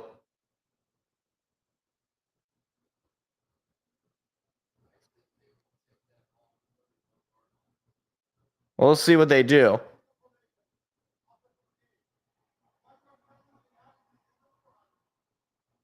So the 5-yard penalty for illegal formation is going to be added to that return. So already a pretty short return, but you add an extra 5 yards.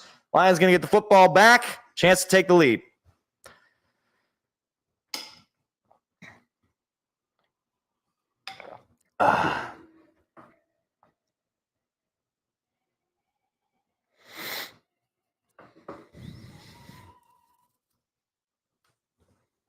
Jeez, man. Oh, gosh, the nerves. I really want us to score here. Fortunately, our third quarter woes seem to still just be a factor of this team. I really don't know why. Yeah, I mean, unfortunately, Armenian man, there really hasn't been enough Michigan State players that were worth drafting to begin with. I wish they would have been able to draft Jaden Reed, but unfortunately, the Packers got him. Can't think of anybody recently. I mean, we could have drafted Kenneth Walker, but I mean, we have David Montgomery and Jahmyr Gibbs now, so it's like, you know, I don't think it's like that big of a missed opportunity. Outside of them, like, I don't even know. I don't even know. Like, certainly nobody from last year's team I'm interested in drafting. Like maybe Malik Carr. He could be a backup tight end behind Sam Laporta. Michigan State just really didn't have a whole lot of players worth drafting. And love it or hate it, Michigan actually does. Certainly on that O-line, certainly on the defensive side of the football. Wouldn't be surprised if we draft another Michigan player. Although we don't really determine that doesn't really seem to be a trend for Brad Holmes. He seems to draft guys from all over the place. You know, we got guys from Michigan, we got guys from the Big Ten, we got guys from the SEC, we got guys from, Pac-12 or former Pac-12. But he did? I thought he was going to graduate. I thought Malik Carr was going to graduate. I thought he was a senior.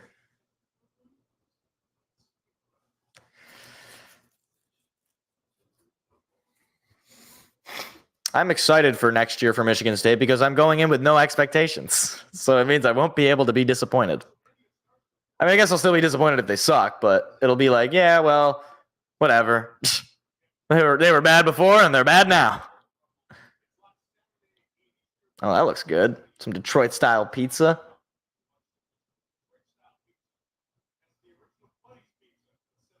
Oh, that's Buddy's Pizza. They have one out here in mid-Michigan, but that's the OG one. That's like the actual original one.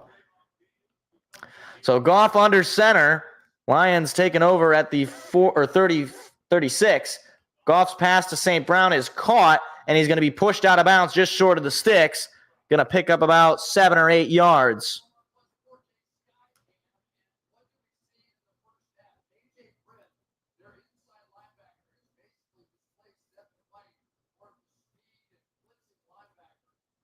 Again, the run game really has not been active this whole second half. I think they've just run passing plays.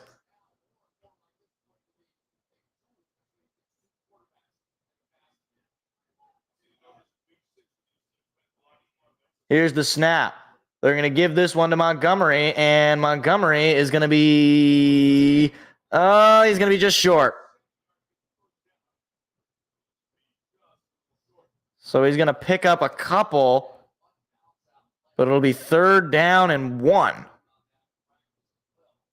This Lions run game has just not made any impact. 3rd and 1, though, just shy of midfield. Pretty much. Yeah, pretty much.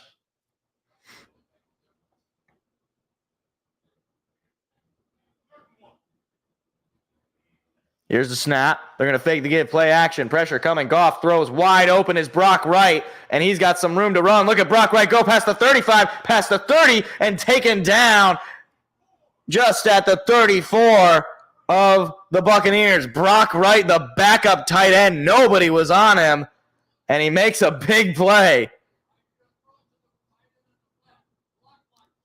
Blocking, and then he just gets free and wide open. A nice throw and a nice catch. And Brock Wright, who had that big play last season against the New York Jets on the road, thought maybe he was going to do it again. So just shy of the 25 are the Lions. They're going to give the ball to Gibbs. Gibbs looking for a lane. Gibbs with a hole, and he's going to pick up about 7 yards on the run as he's forced out of bounds. It's about the biggest run play the Lions have had in last few games. It might have been the same play.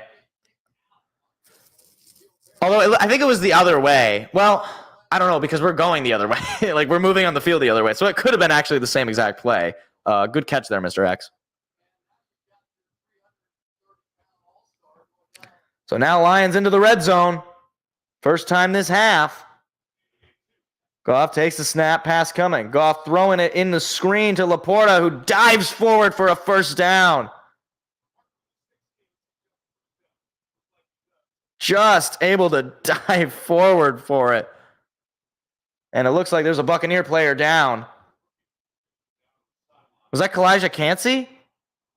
They said the rookie, so I don't know. It could be him.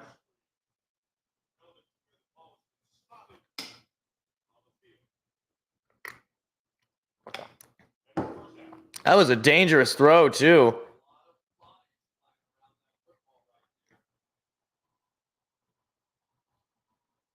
I can't tell if it was Cansey because, yeah, it looks like that's Kalijah Cansey. Yeah, he's definitely got the first down. So, Laporta picks up the first down and looks like, or Diaby? I thought it was Kalijah. Oh, Diaby. Oh, is there a different guy? Why does everybody got weird names? Why can't everybody's player name be like Steve Smith? It seems like Tampa Bay has disproportionately weird name players. When I say weird, I'm not using it as a pejorative. I mean, like, relative to names that I'm used to, I guess. I have no problem with, names that I'm not familiar with, unless they're just, like, stupid. Unless it's, like, you're, like, Elon Musk's kid and your name is, like, a math problem. If you're going to do Vita Diaby. Or, wait, Vita Vea? Wait, was it Vita Vea that was hurt? I don't know. They'll show it. It'll be a mystery. We'll all find out together. Let's just start naming players on the Buccaneers. What about Keyshawn Johnson? Is he still on the Buccaneers? I know he's not on the Buccaneers, guys. I'm aware. He's been retired for like a decade. Yeah, Vita is an odd name. Like, where's he from? Isn't he like Samoan? It sounds like a Pacific Islander name. Diaby is hurt. Thank you.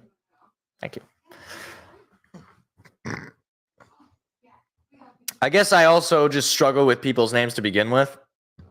So, like, especially on the opposing team, I'm a little bit better when I'm calling the games when it's my team. But I'm. To be fair, maybe I should do a little bit more research. But I'm calling it live, right? So, like, even if I did some research and I was like, okay, this player's this number, this player's that number, like, I'm just already bad with names. So, like, if they substitute a guy out, I'm not gonna know. And unlike an actual professional broadcast, I don't have just like the list in front of me of everybody's name. Tavai. See, like, that's not that weird to me. That's like, okay, that sounds like, Pacific Islander type name, right? Like that I can work with. I guess when it's like I don't know, Kalijah Cansey. Like, Kalijah is an odd name to me. I don't know. Maybe it runs in the family. Maybe it means something. I don't know. I'm just here to watch football. Not here to discuss the names. We can discuss names some other time. That's a nice view of the sunset on the Detroit River. Man, they do a good job on these broadcasts of showing the city and looking really nice. Downtown is nice. Outside of downtown, it's a little less nice. Here's the snap. Pass coming from Goff. He's going to throw it up the middle to St. Brown, who makes the catch. He's going to go into the 10 and pick up the first down. First and goal for the Lions. Big pickup on the catch for Amon-Ra St. Brown. First and goal, Detroit.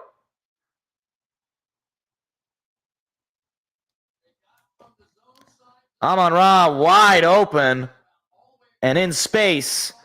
Almost had the block there from Gibbs on that opposing side. Unable to maintain it, though. But he picks up the first down, so it'll be first and goal, Detroit, from the Buccaneer 5. Goff under center.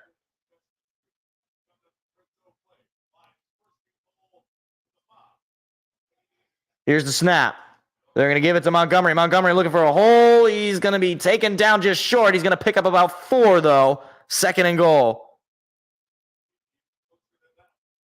Maybe even at the half-yard line. He found a little hole there, and I thought maybe he could dive into the end zone, but it's going to be second and goal.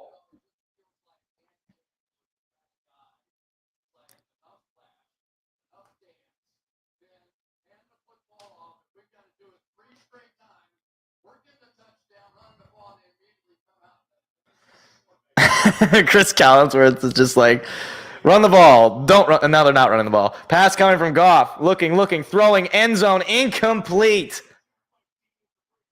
Josh Reynolds, the intended receiver, looking for his second touchdown of the day and knocked out of the air. So it'll be third and goal. And Dan Skipper reporting himself as eligible.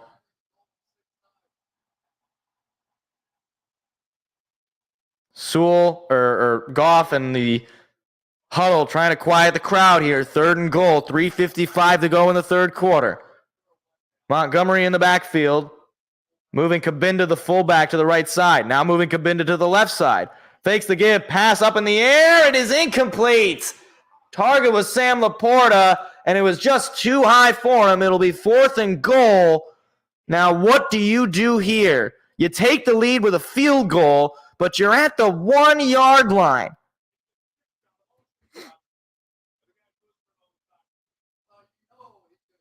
And they're going to go for it. I mean, I don't know. I mean, I understand, but it's a tie game. You get the field goal, you take a lead. If you don't get it, I suppose they're still pinned at their own 1, but you better have a play lined up right here, right now. Goff is under center. I believe that's Reynolds in the backfield. St. Brown is there. They're going to hand it to Reynolds. He's going to get into the end zone. Craig Reynolds, the backup, the third-string running back, gets into the end zone on 4th and goal. Oh, my gosh. Well, you want to talk about putting it all on the line. Craig Reynolds runs in for just his 2nd career touchdown. It'll be 16-10 Detroit. I am blown away by that play. I was like, wait, that's Craig Reynolds. They're not going to hand it off. And they did. And he just barreled his way through. It looks like Frank Ragnow is in pain on the sideline. But here comes the extra point attempt. Snap, kick, and it is good. Right down the middle. 17-10. Detroit reclaims the lead. I mean, yeah, they ran a couple of – I mean, the thing is with that Wizard is you haven't been running the ball very effectively to begin with. So their thinking is, like, they're gonna think they're gonna run the ball anyway. So if we can catch them off guard, run a fairly high probability pass play, because it was throwing pretty well to Reynolds. It was just good coverage. But I do agree with you. I think I probably would have liked to run the ball there. But there's a rhyme and a reason for the things that they're doing. It's not like I don't think it's stupid. Like I don't know. I even think about this when I think of that play that obviously everybody talks about, the Seahawks in the Super Bowl. They ran that passing play on the 1-yard line when they had Marshawn Lynch. Like when I've heard Pete Carroll talk about it, it's like they had run that play like a million times in practice. Like they had that was their goal line play, right? Like that was a play that they were going to do. And it happened to have the worst possible outcome, obviously. Like but they're not. I don't think when you have competent OCs, when you have a competent head coach like we do, they're going to make some mistakes. I think, I agree. You probably made a little mistake just not running the ball there. But at the same time, having the situation where you're like, okay, we're going to go for it if it's on 4th and goal. Like, you actually ate away a little bit more of that clock running a couple more plays. Obviously, you stop the clock on the passing plays, but you lose a couple of seconds there when you run those plays. But, hey, here's another point. Both of the Reynolds have scored touchdowns. It's a weird day. It's the only time that has ever happened where both Craig Reynolds and Josh Reynolds score touchdowns. I think if anybody had Josh and Craig Reynolds scoring a touchdown on a parlay, they better be rich men at this point. I think the reason that they ran it, first of all, they ran with Craig Reynolds. So I think the idea was they were trying to mix them up with personnel, right? So they're making the defense think, okay, they got Craig Reynolds in. They're probably not going to run it with Craig Reynolds on a 4th and goal situation. So it puts the defense in a bad spot where, you're in the 1-yard line. We'll run it with our 3rd string guy because we only need 1 yard. They like to do a lot of that trickeration stuff, Wizards or Wizard. I was I calling you Wizards before? I think I was, but there's a rhyme and a reason. Again, it's not always great, but a rhyme and a reason. So 3:48 to go in the 3rd quarter. Lions take the lead here, 17-10, and the Bucs gonna let that go for a touchback.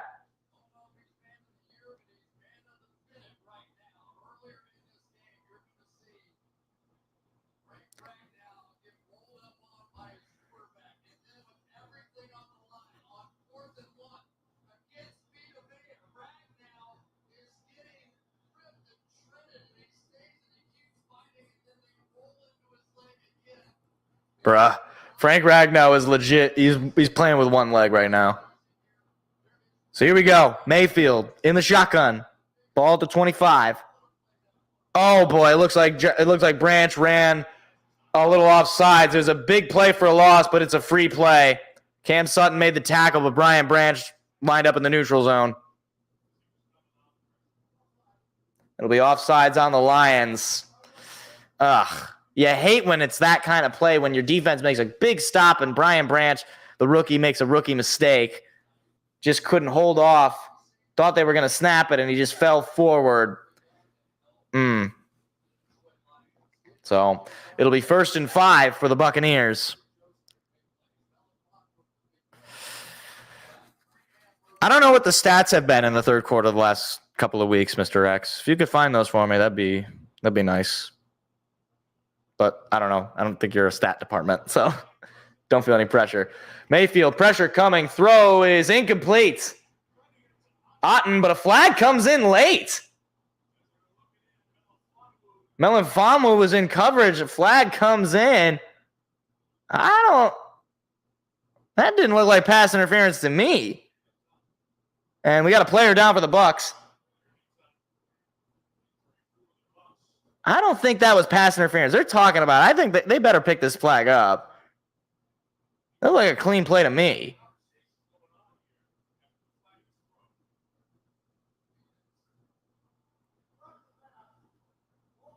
They're going to say defensive holding. So that's an automatic first down. Ife Melanfamu called for defensive holding. Let's see. Let me take a look. I mean, yeah, he's grabbing the jersey, but that seems ticky-tack.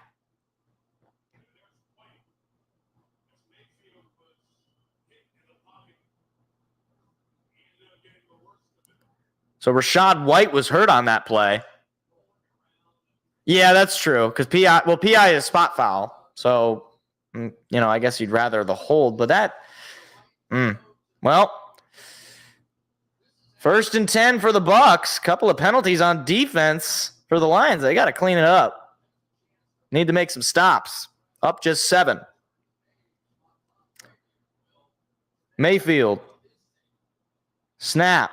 Handing it off to Edmonds. Edmonds is going to be taken down, picking up maybe 3 or 4 on the play. If you're the Bucs, the run game has been pretty decent for them, and now you're bringing in a backup who's going to be getting probably the large share of carries at this point, assuming they continue to run the football. Final 3 minutes of the third quarter, counting down. 2nd and 6, 4-yard pickup from Edmonds on the last play. Just shy of the 40 are the Bucs. Mayfield, snap, fakes the give, pass coming. Mayfield, little screen over to the tight end, picks up the first down. Just shy of midfield now are the Bucs. You're going to need to get those TFLs and sacks if you're Detroit. Those have been the bread and butter of this defense when it comes to stopping the opposition.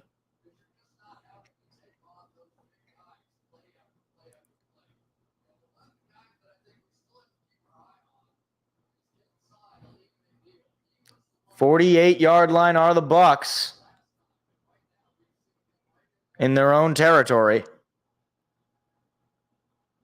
Here's a snap. Pass coming from Mayfield. Mayfield, pressure coming. That ball. No, he's still up. Mayfield going to throw it away. It is. They're going to say he caught it.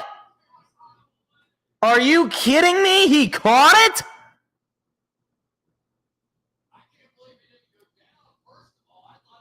How did Baker Mayfield not get sacked? First of all, how did he not get sacked? And yeah, he made the catch.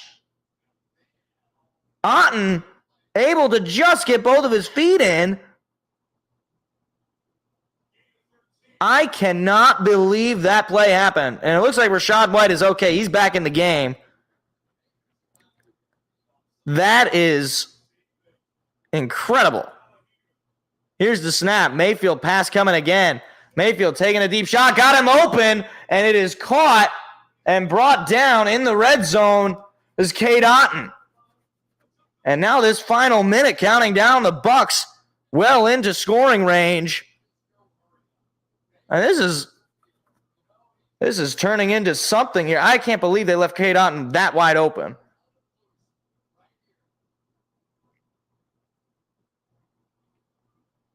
And Vildor needs to, he gave him an extra few yards there. He needs to touch him when he's down, not after he's getting back up. So now with the Lions 12 are the Buccaneers. Passing game has been very effective. Here's the snap. Little screen pass to the side is incomplete. And it is a forward pass. Melanfamu picked it up. It'll just be an incomplete pass, which will finally slow down this Bucs offense with 24 seconds to go in the third.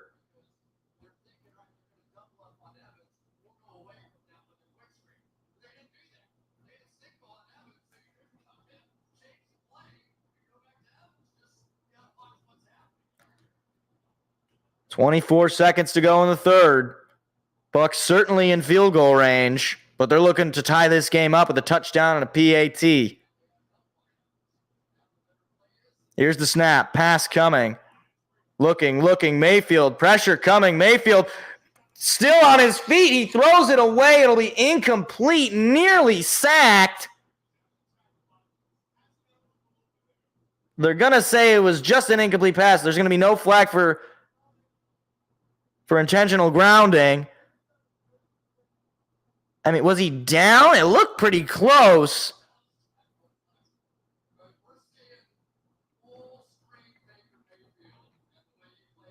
Yeah, it looks like he's just able to get rid of that football.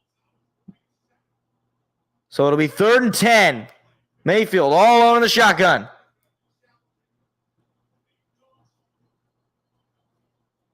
Pressure is coming from the Lions. Blitz coming. They're going to do a little screen. Got a block. Finds a lane. End zone. Touchdown. Rashad White. And the Buccaneers are a PAT from tying this game up. Lions brought the blitz, and they got burned. 7 plays for 75 yards and just under 4 minutes. PAT away from a tie ball game.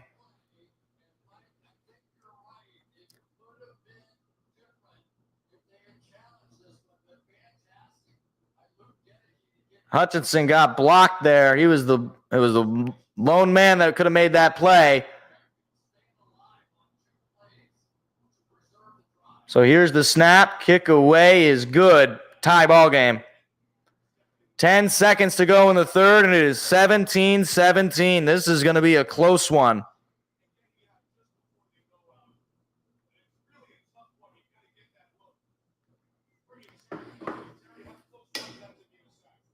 I don't think it would have been a sack. What? They're saying the cap was down, but the ball was in his hand. That doesn't look like it. Oh, I see. Well, yeah, I guess you could have challenged it.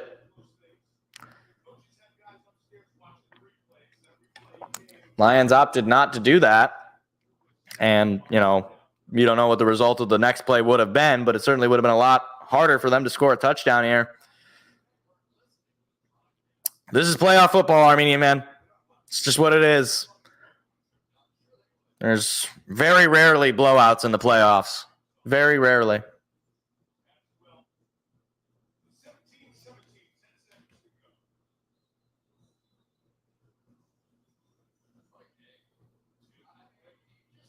Yeah, it seems like Dan Campbell's just not been good at challenging. Like, most of the challenges that he's gotten have not worked, and the ones that he didn't challenge seem like they could have worked. So final 10 seconds of the third quarter. Goff and the offense coming out. You need to get some points here. You need to take this lead back. Yeah, I couldn't agree more, Wizard. I couldn't agree more.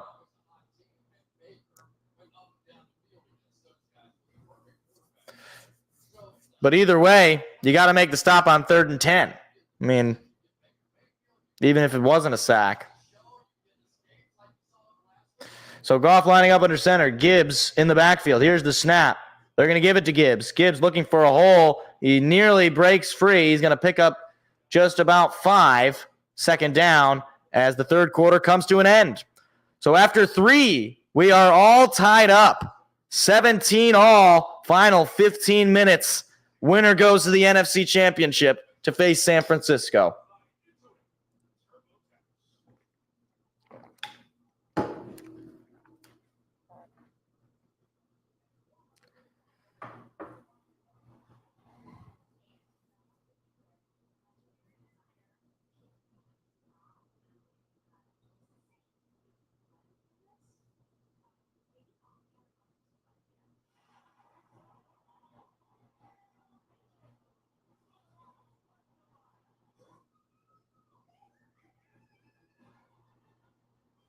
Wow, that was about the worst commercial I think I've ever seen.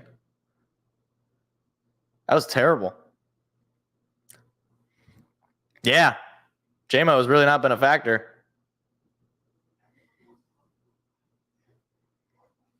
This reminds me a lot of that first game we played, man, where it was just a close game for most of it. And I think it'll probably remain a close game until the very end, until one of these teams is going to win.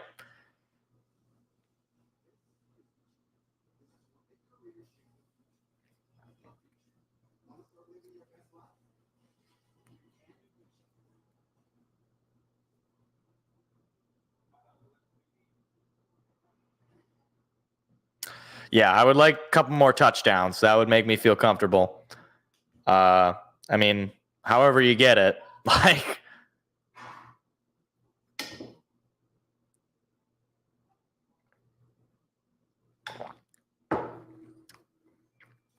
you're definitely going to need it. You're definitely going to need those points.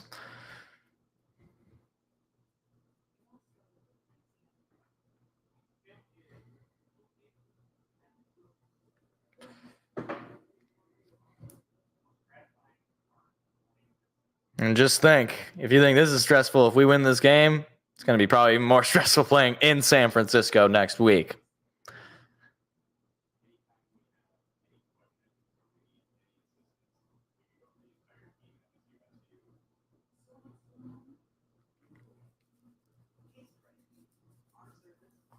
Yeah, we've played well with the tight ends, 2 tight end sets. So we'll see whatever Ben Johnson and Campbell decide to do on offense here in the final 15 minutes. 17 all.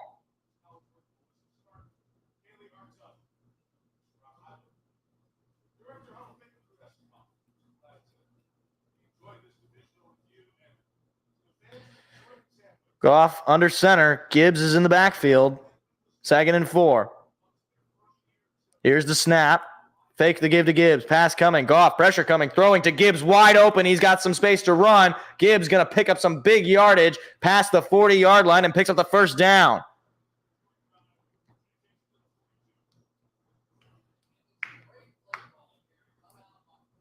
Nearly got sacked as the pressure was coming. And that was how Jahmyr Gibbs was able to get so wide open. So 1st and 10 for Detroit. Just a little bit shy of midfield now. Here's the snap. Pass coming from Goff again. Goff looking, throwing, middle, caught up. Or that's Josh Reynolds. Picks up another first down. It'll be Lions ball at about the 38-yard line. Josh Reynolds a little slow to get up as he's limping off the field.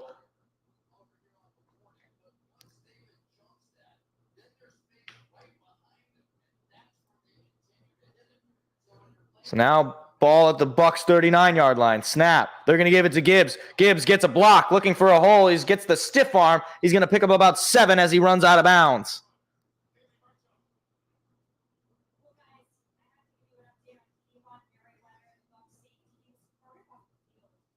Kayvon Merriweather, the Bucs safety, taken off of the field. He was carted off, so he's probably out for the rest of the game. Right? Yeah, he is out. Right ankle. 2nd and 2 for the Lions.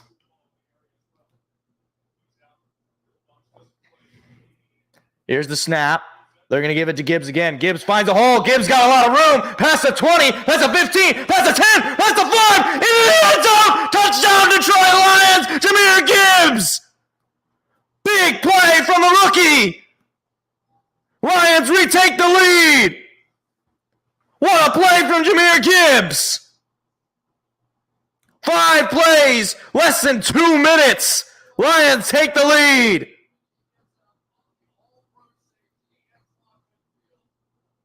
One-on-one, nobody home.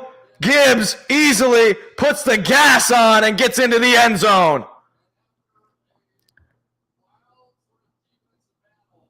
And all game, the Lions have not been able to do much on the run game, but Jahmyr Gibbs steps up. Here comes the extra point attempt. Snap, kick, it is good. 24-17, Lions take the lead in the fourth. Jahmyr Gibbs. You just love that.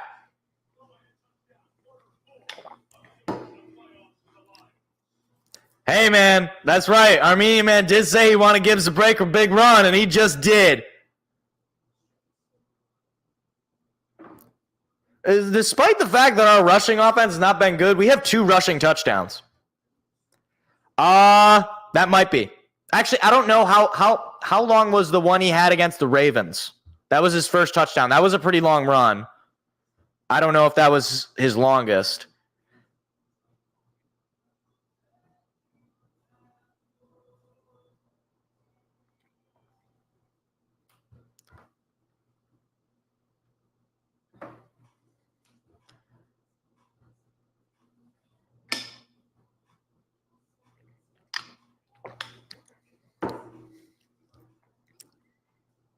Yeah, he also had a big run against the Raiders. That's true. I was at that game. I feel like I've mentioned that a lot.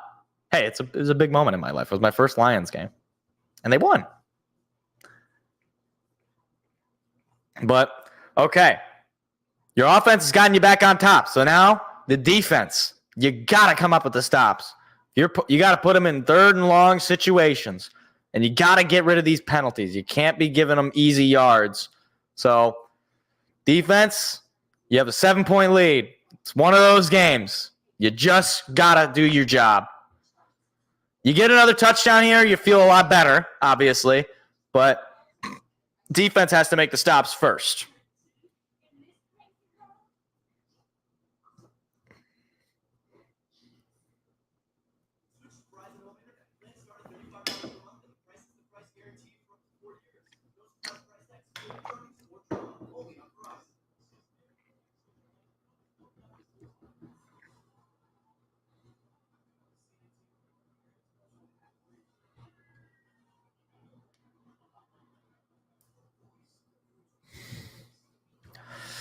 All right.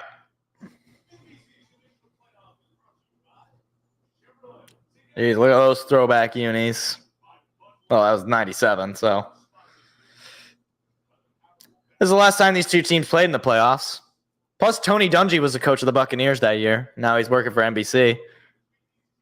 Hopefully the result gets flipped, but it's a close game. And Josh Reynolds is heading to the locker room. That's not good. Obviously has had a great impact on this offense today. So hopefully he's all right. Had a big play in that drive. Plenty of time left, though. 13-13 to go. Here's the kickoff from Fox. And that one is going to go all the way to the back of the end zone for a touchback. Turnover would be nice. Turnover would be very, very nice.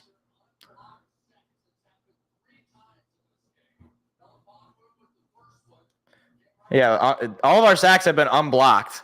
It was Melifonwu, then Branch, and then Hutch.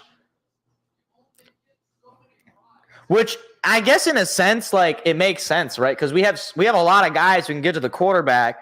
So, you know, it's like, you know, somebody's going to end up unblocked in a lot of these formations that the Bucs do. So 1st and 10 from their own 25. Mayfield, snap, pass coming. Mayfield's going to do a little screen, and it's dropped. Rachaad White was the intended receiver, and it might have even been better for him to drop that ball because Alex Anzalone was coming for him. But it'll be 2nd and 10, 13:09.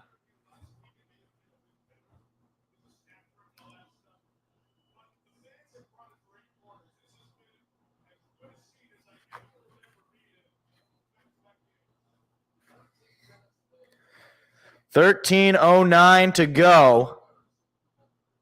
Mayfield, shotgun. Snap, pass coming. Mayfield looking. Pressure coming. Mayfield gets rid of it. It's incomplete again. Cade Otton, the intended receiver, threw it behind him. It'll be 3rd and 10. Huge opportunity for this defense if they can come up with a stop here. Aiden Hutchinson, of course, bringing the pressure. That's just what he does.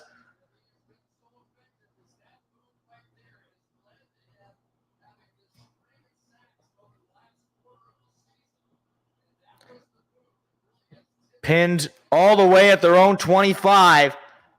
Need a stop. They are 2 for 6 on 3rd downs of 7 or more yards. Here's the snap. Pass coming from Mayfield. They're going to pass behind the line of scrimmage, and he's going to break free of the first tackler, but he's going to be taken down short of the sticks. Rachaad White was the receiver. He picks up some yards, but the Bucs are going to go 3 and out.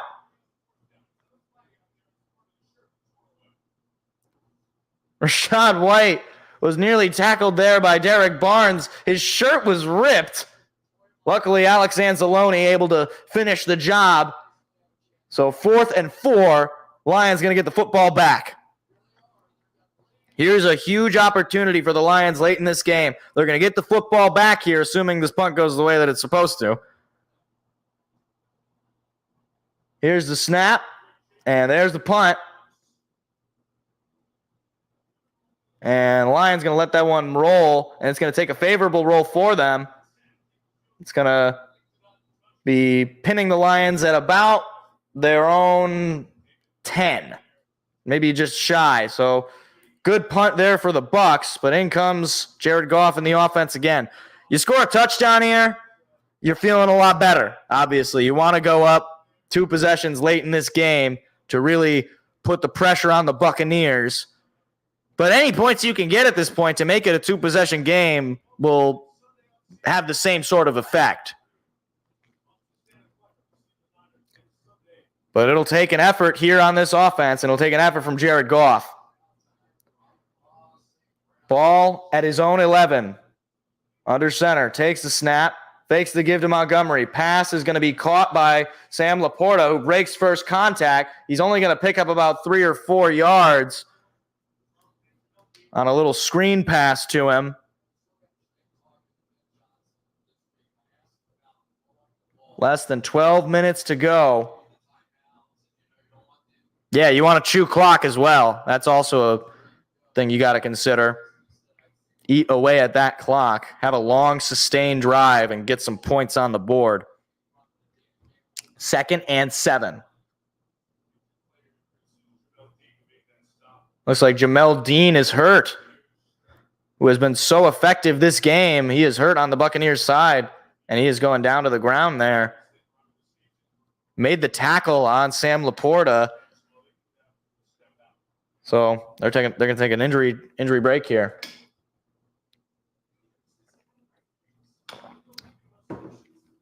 Yeah, stay aggressive, absolutely. Your run game is starting to sort of figure it out a little bit. At least Gibbs is. But you also got to get these high probability passes. You know, these screens, these dunk and dime, right? You don't need to take deep shots. You don't need big plays. You just need chunks, right? Whatever you can do to eat away at this clock and extend your lead, that would be obviously the most ideal. Go for it.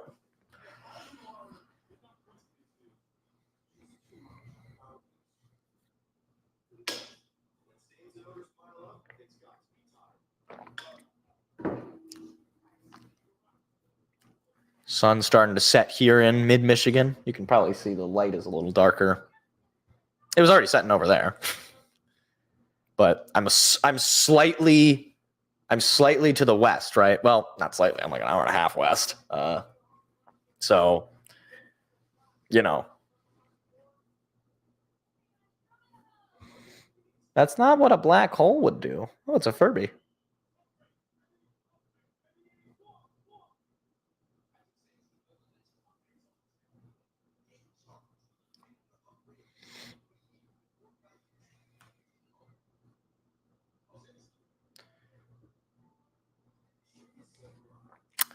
That would be a little scary. That'd be a little scary, Armenian man. Vita Vea and Aleem McNeil.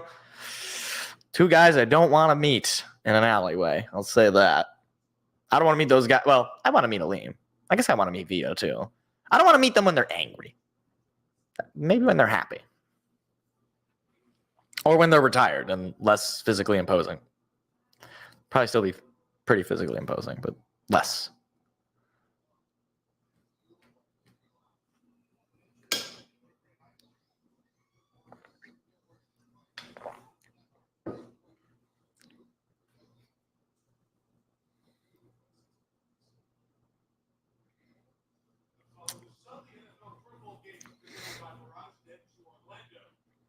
That's a nice view of the sunset.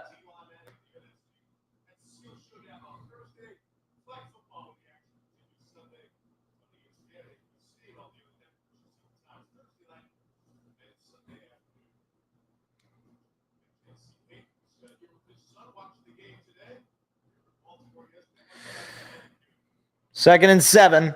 Goff under center. Moving St. Brown in motion. Here's the snap. Play action pass. Goff looking, throwing up the middle. It is caught by David Montgomery, who picks up a first down. Another play action pass pays off for a first down. Drive keeps going, but you still got a long way to go. And Dean's still in pain there on the sideline.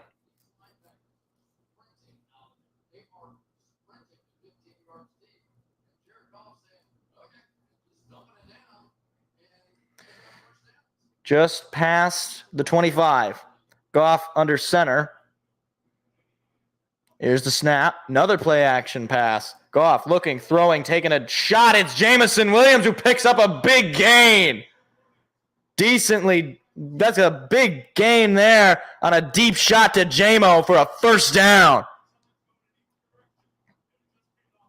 Yeah, you're probably the only one. Pats definitely should draft a quarterback if a quarterback is available. Jameson Williams was very wide open and easily able to make that catch for a big first down. And now just shy of midfield are the Lions.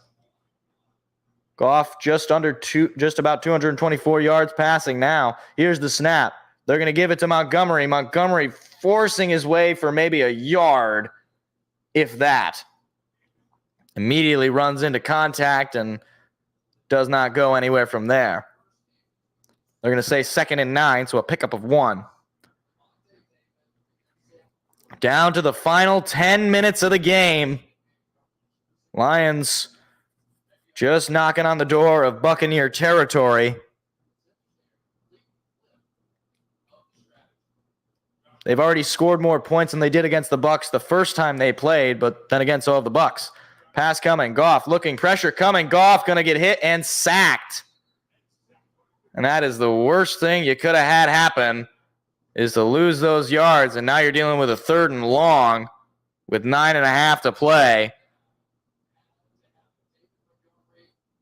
Montgomery was trying to make the block, but, I mean, not gonna work.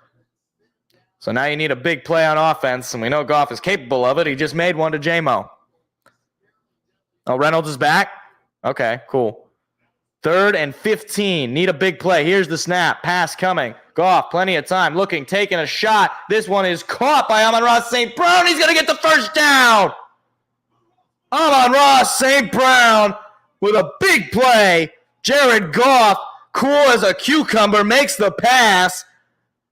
And that is what I'm talking about from this offense. Doesn't matter how long the 3rd down is. St. Brown is too big of a threat on 3rd down. Stays on his feet and picks up the first down. What a play.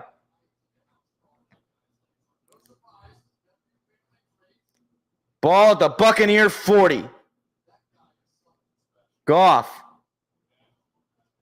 Got to snap the ball here. Play clock is at 0. Just able to get it off. Goff looking, throwing, middle, caught. That is Jahmyr Gibbs in space. Past the 25, past the 20, and forced out of bounds. Jahmyr Gibbs starting to light it up now. Another first down pickup for the Lions.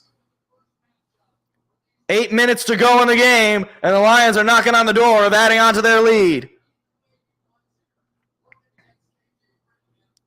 Jahmyr Gibbs' elusiveness in the passing game. Able to break free and then immediately turn around as the ball is in the air going towards him and making that catch. Now the Lions in the red zone. Ball at the 20. Here's the snap. Fakes the give to Gibbs. This is Goff. He's going to screen it out to Laporta. Laporta nearly broke free of the first tackle, and he is going to pick up about 8. And again, that clock is getting eaten up. Going to be 7 minutes to go here. First down will give the Lions a 1st and goal. 2nd and 3. Here's the snap. They're going to give it to Gibbs. Gibbs looking for a hole, breaking free after first contact and picks up the first down. Jahmyr Gibbs is going nuts. It'll be 1st and goal for the Lions from about the 9-yard line.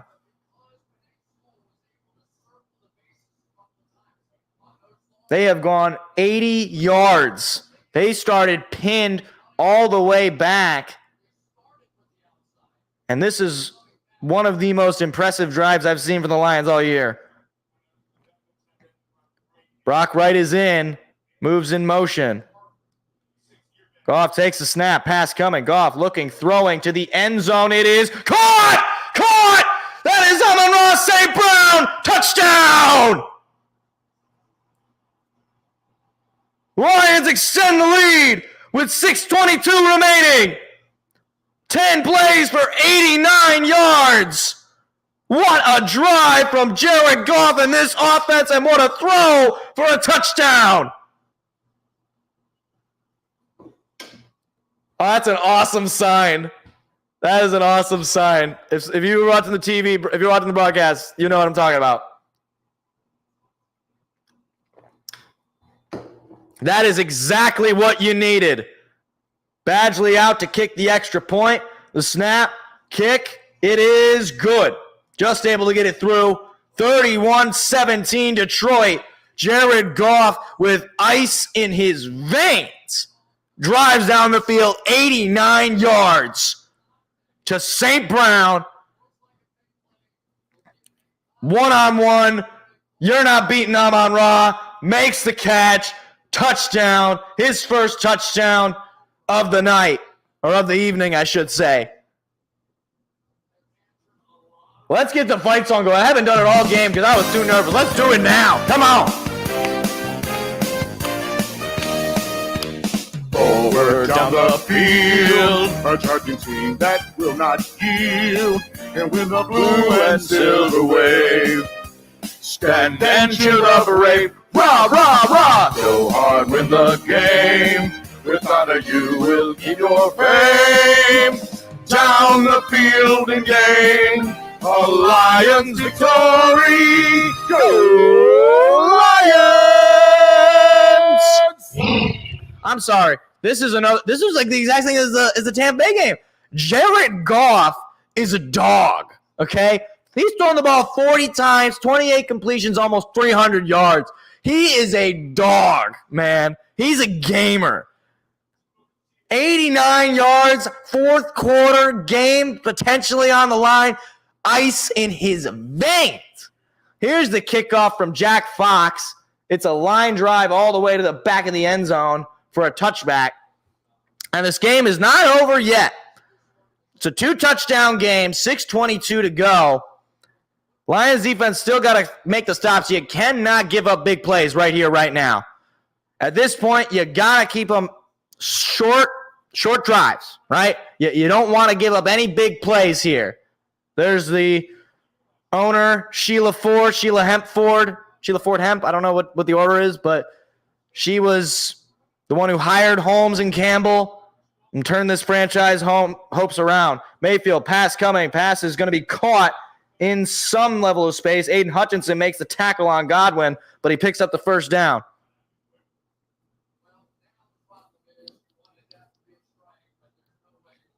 Right now, you are looking for open field tackles, and you're looking for sacks. Pass coming. Mayfield's pass is going to be tipped and incomplete. That could have been dangerous if there was a Lion near that. It'll be 2nd and 10, less than 6 minutes to go in this game. No, Chris Collinsworth is wrong. They threw a ball to Palmer. They threw it to him earlier. I think he dropped it. Yeah, I'm surprised Palmer is not as involved in this game. I don't know. Anybody else surprised by that? I'm a little surprised because he's a pretty good receiver. Mayfield, pressure coming. Mayfield breaking free. No, he's not going to get broken free this time. He is going to be sacked. Jalen Reeves-Maybin with the sack. And Melon Fonwu assisting on it. And now it'll be 3rd and long as a timeout is called by the Buccaneers. Lions bring the blitz, and it pays off. And credit to Baker Mayfield. He nearly broke free of the pocket collapsing, but Melon Fonwu and Jalen Reeves-Maybin able to finish the job there. Aiden Hutchinson was close to getting to him. I mean, there's a lot of blue jerseys over him. Melon Fonwu, I think it's going to be credited at least for a half a sack, if not a full one. So the Buccaneers call their first timeout, 2 left, 5:54 to go, 3rd and 14. I mean, I don't know if I guess you would consider it 4-down territory. That's the 4th sack of the afternoon, by the way. I don't know if you would call it 4-down territory. I guess it kind of is.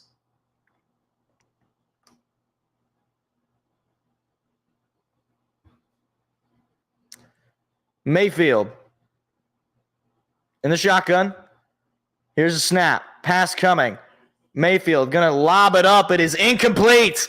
Totally overthrew Godwin. It'll be 4th and 14. Are they going to go for it? I mean, they're in their own territory. It's 4th and long. If I was them, I would punt it, right? Because you believe your defense makes a quick stop. You get the ball back. Doesn't look like they're going to do that. They're going to keep the offense out there in 4th and 14. Crowd in Ford Field is going nuts right now. I get it. It's the playoffs. Your season's on the line, but I figure you punt it. You hope your defense can make a quick stop. I just don't understand this. If you get the Lions the ball back, we could run up the score. Mayfield pass coming. Pressure coming. Mayfield on the run. Throws it. It is caught for the first down. Mike Evans picks up a big gain, and the risk pays off. I mean, I get it, but geez, defense, you got to make the stop there. You can't let Mike Evans be that wide open. They're going to convert that every time. Yeah, I get it, Mr. X. I guess in my mind, I'm just thinking your defense has been doing good for most of the game. And obviously 31 points, but I get it. I guess your season's on the line. Doesn't really matter. If you don't get it, you're going to lose anyway, right? Mayfield pass coming. Mayfield going to throw it. This one is caught for another first down. That is David Moore. And he gets out of bounds since we're inside 5. That'll stop the clock. And again here, for the Lions, they got to be a little careful here because if they score a touchdown, then you're going to have to finish this game on offense. You cannot give them the ball back. So you're looking for sacks, you're looking for TFLs, you're looking for anything to force the pressure here. Mayfield pass coming. Mayfield throws it, and it is caught. That is Godwin again for a first down, and he gets out of bounds again.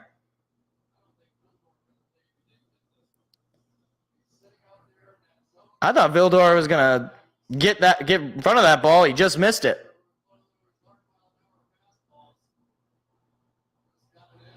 Yeah, Vildor is not, a starting corner. If only we had Mosley for the whole year, we might be better in the secondary. Mayfield, snap, pass coming. Mayfield looking, throwing. It is incomplete. Had to throw it out of bounds. Godwin, the intended receiver, 2nd and 10.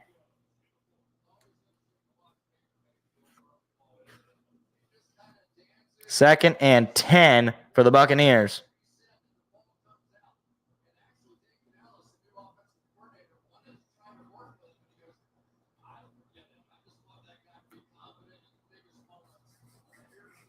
This game's certainly coming down to the wire. Ball at the 16-yard line of the Lions. Mayfield, snap, pass coming. Mayfield looking, throwing, end zone, caught, touchdown. Mike Evans. And the game is not over yet. 31-23 now the score. An extra point makes it a 7-point ball game.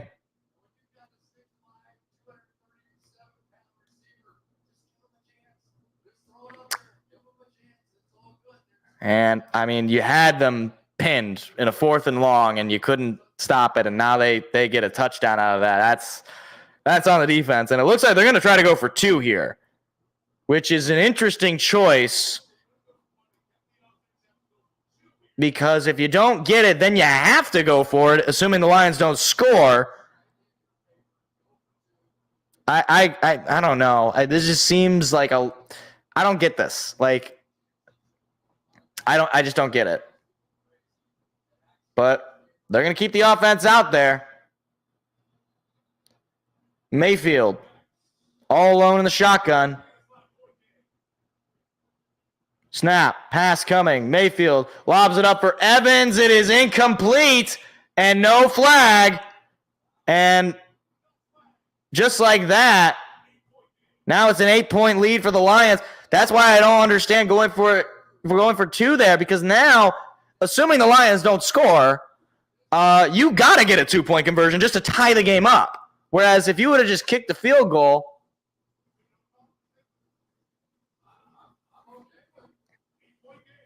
I don't get that. Can somebody help make sense to me about this? If you would have just kicked the field goal, or you would have just kicked the extra point, assuming you make it, which is not a guarantee, I understand, but you can either win the game going for 2, or you can just tie it up with a touch. Now you have to get a 2-point conversion just to tie it. So I don't understand that. But if it would have worked, I guess they would have been seen as genius. I just don't understand the strategy. It makes sense. I don't know. It doesn't make sense to me. Yeah, but then it's still going to tie it. Now you have to get a 2-point, which is 2-point conversion is much harder to get than an extra point. If your goal was to win the game, right, you could have just taken the extra point there and then gone for it the next time, rather than now forcing yourself to have to go for it. Well, yeah, but you take the extra point first, is what I'm saying. Because if you don't get the 2 the first time, then that means you have to get it the next time, as opposed to when it's the final play of the game and it doesn't matter, right? Oh, what, the no call on the coverage? I was a little surprised there was no flag, because that looked like it was pass interference to me, but they kept the flag in their pocket.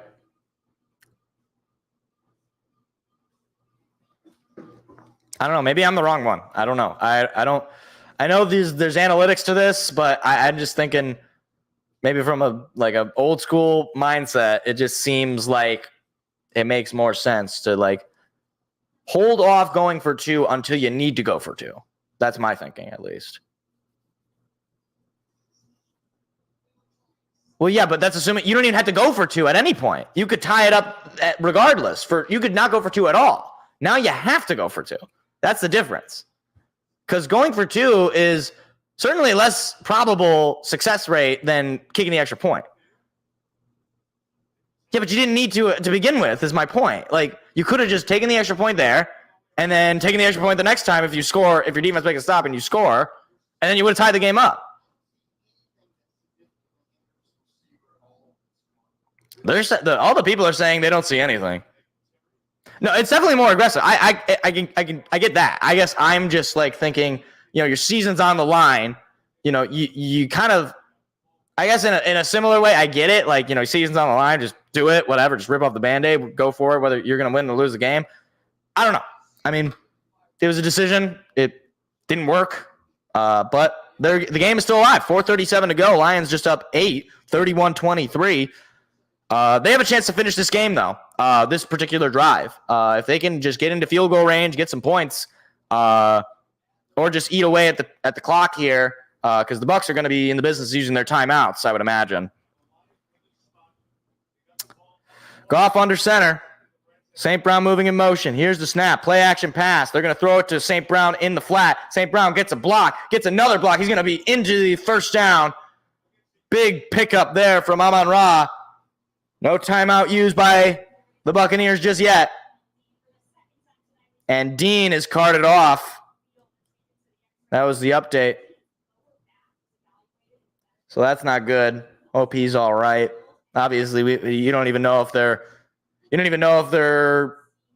I guess he's on defense. You don't even know if he's going to be available to come back, right? So now the ball at the 40. Goff under center. Montgomery in the backfield. Here's the snap.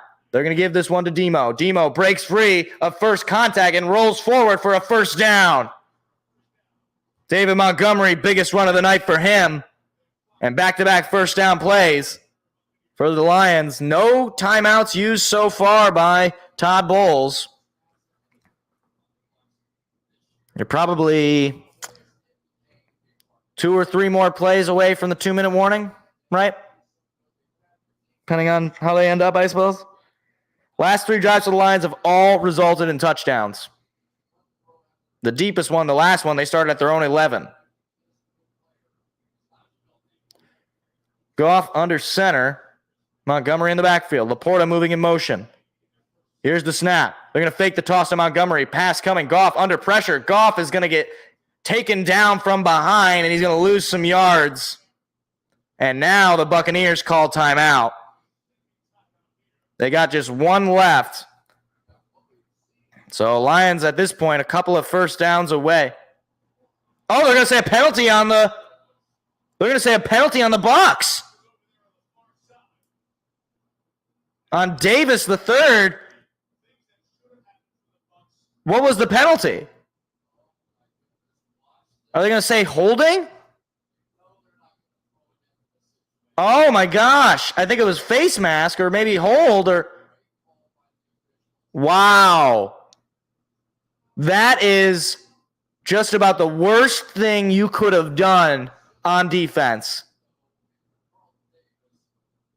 That's just the 5th penalty of the day for the Bucs. It's been a pretty clean game from both teams. The Bucs get their timeout back, but they give up a first down. Now Goff moves under center.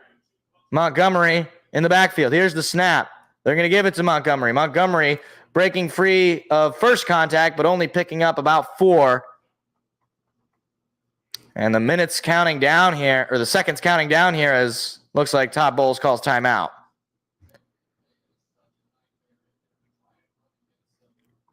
Lions know all they need to do at this point is get some points on the board. Get yourself in the field goal range. You might not even need to score if you can keep the ball in your hands, given the clock situation. You're going to need, like 2 or 3 more? I think just 2 more first downs probably, right? Because you got the 2-minute warning and they still got 1 more chance to stop the clock.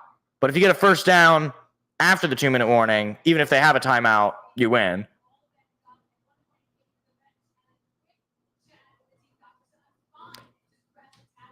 Let's go Lions chance raining down in Ford Field.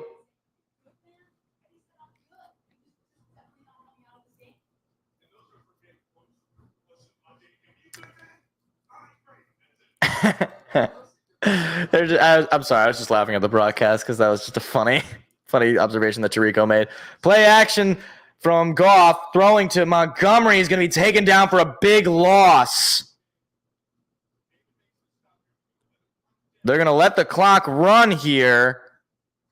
They're going to have to run one more play before the 2-minute warning.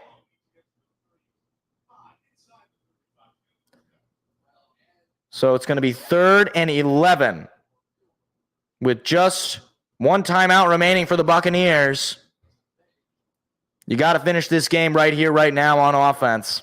You have to run just one more play before the 2-minute warning. Need to get about the 45 for a first down. They have the ball at about, or the 35, I should say. Goff, pressure coming, throwing. It is incomplete. Overthrew St. Brown. It'll be 4th and 11 with 2:06 to go, and they got to punt this ball away. And that is going to give Tampa Bay a chance here in 2-minute drills. So this will come down to one final drive for the Buccaneers with one timeout plus the 2-minute warning. Although if you can air this punt, you might be able to get the 2-minute warning before the play is over. Here's the snap. There's the punt. And that will take us to the 2-minute warning. They'll be at their own 10 with 1:59 and just one timeout. You're looking for sacks and open field tackles. You can't give up the big plays. They need a touchdown and a successful 2-point conversion just to tie the game up.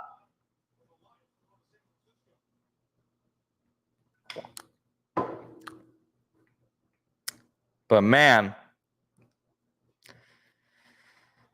yeah, but I gotta say the Bucs did a much better job of time management. Like they are gonna get the ball back with a timeout, whereas with the Rams last week, I didn't understand why McVay wasn't calling more timeouts before the 2-minute warning. Like he ended up using that final timeout, but it didn't matter because we had already gotten the first down to win the game. So like you should have used the timeout before, right? To force us to have to run more plays. But you know, what are you gonna do?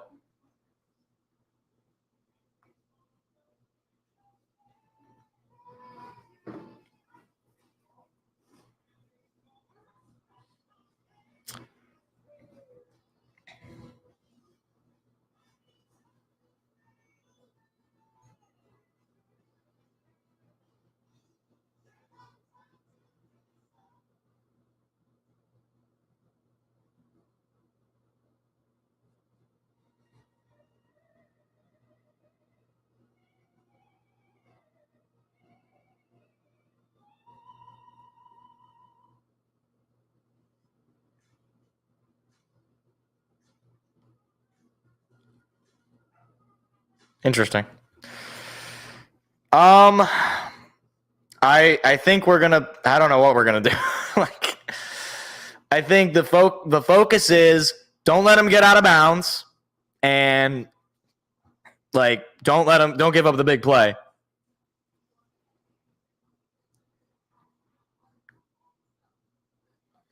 Right. The only difference is, Wizard, they need to make a 2-point conversion as well. So it's a much higher pressure situation as well. I mean, defense got to step it up. Yeah, right. But you want to win this game in regulation. You don't want momentum going into overtime because if they score, the momentum is totally in their favor, right?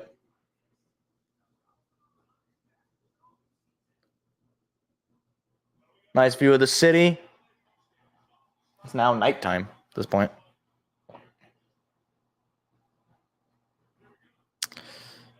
Yeah, strip sack would be nice. 1st and 10, one timeout remaining for the Buccaneers.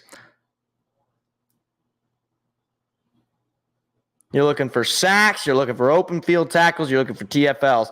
Pass coming from Mayfield. He's going to throw it. It is caught and short of the sticks. Reeves-Maybin makes the tackle on Evans. Clock rolling down. Second and probably 4, maybe 5, or they're going to say second and 5, 5-yard pickup. Here's the snap. Pass coming from Mayfield. Mayfield throwing up the middle. It is intercepted! It's intercepted by the Lions! They're going to win the game! The Lions are going to the NFC Championship for the first time since 1991! Baker Mayfield just lost his team the game! Derek Barnes picks it off. Second interception of the night. And this game is over. For the first time since 1957, the Detroit Lions have won more than one playoff game in a single season. That year, they won their final NFL championship. This team never says die, and they have done it. They are going to San Francisco for a chance to play for the Super Bowl. Derek Barnes makes the play of his life, and victory formation can get down on the field. Baker Mayfield has got to feel like he's on an island right now. Goff knees it down once. He's going to need to do it a couple more times. No timeouts are going to be used by the Bucs.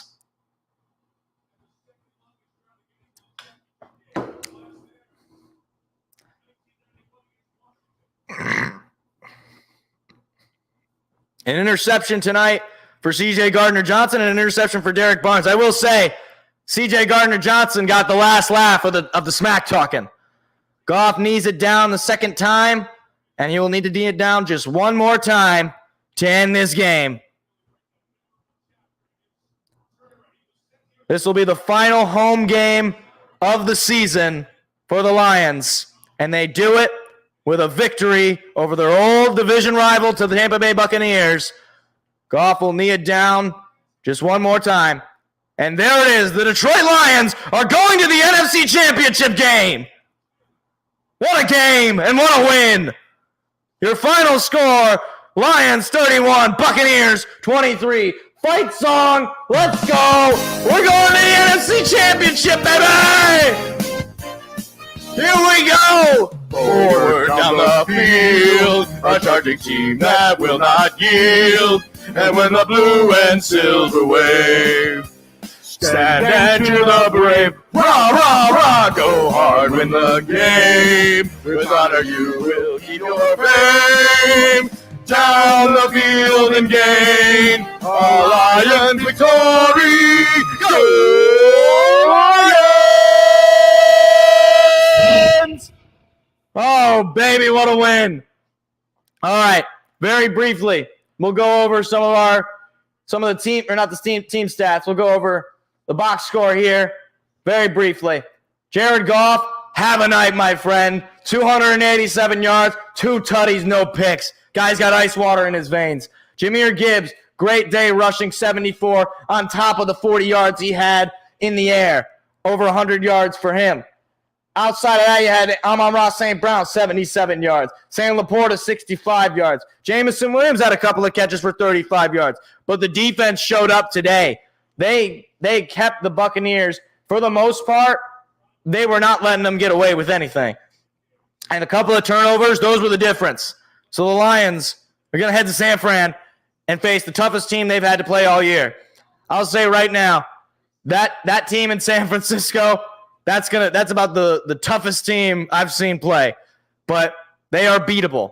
This is a good, very good Lions team. And we are 60 minutes potentially away from the Lions winning the NFC for the first time and playing in the Super Bowl for the first time. Just one more game. They have not been in this situation since the early 90s. And hopefully, that's another point, Army email. Hopefully, James Houston and Khalif Raymond will be back in the lineup, healthy and ready to go for a San Francisco game that's going to be nice and warm. So we won't have to deal with some terrible snow or any of that nonsense. But with that, I'm going to wrap it up here. Obviously, crazy stream. Great game for the Lions. So exciting. Next week, it's going to be crazy. Yeah, whatever happens at this point, season is success. Right. You won 2 home playoff games. You did more than enough, right? Now it's house money. So now you got a chance here to do something really special. And I got to tell you, I went into the season, I thought we were going to win a 12-win team. Got that. Thought we were going to win the division. Did that. Thought we were going to win a playoff game. Did that. Didn't think we were going to get this far, especially given the way we were kind of struggling a little bit down the stretch. Wasn't sure where the defense was going to be. Injuries were coming in. But this team sees adversity, and they just overcome it. You saw it this game. Game got close. They never let it get away from them. The Buccaneers never had the lead. Never. That's 2 postseason games where the opponent, you never gave them the lead. That's impressive stuff. And that's the makings of a great team, and a great, great team they have been. So I'm going to wrap it up here. I appreciate anybody for hanging out, vibing, chatting. It's a good time. We'll be back again next week. San Francisco, NFC Championship game. It's going to be the highest stress environment up to at least if we play in the Super Bowl. That will be the highest stress. But, hey, man, this has been fun. Appreciate it. Again, we'll talk about it. The season ends next week. I still had a great time with all y'all. So take care, everybody. Have a great rest of your night and enjoy, watching the Bills-Chiefs game because that's going to be a fun game. So have a great night, everybody, and take care. I'll see you guys on Tuesday. Take care.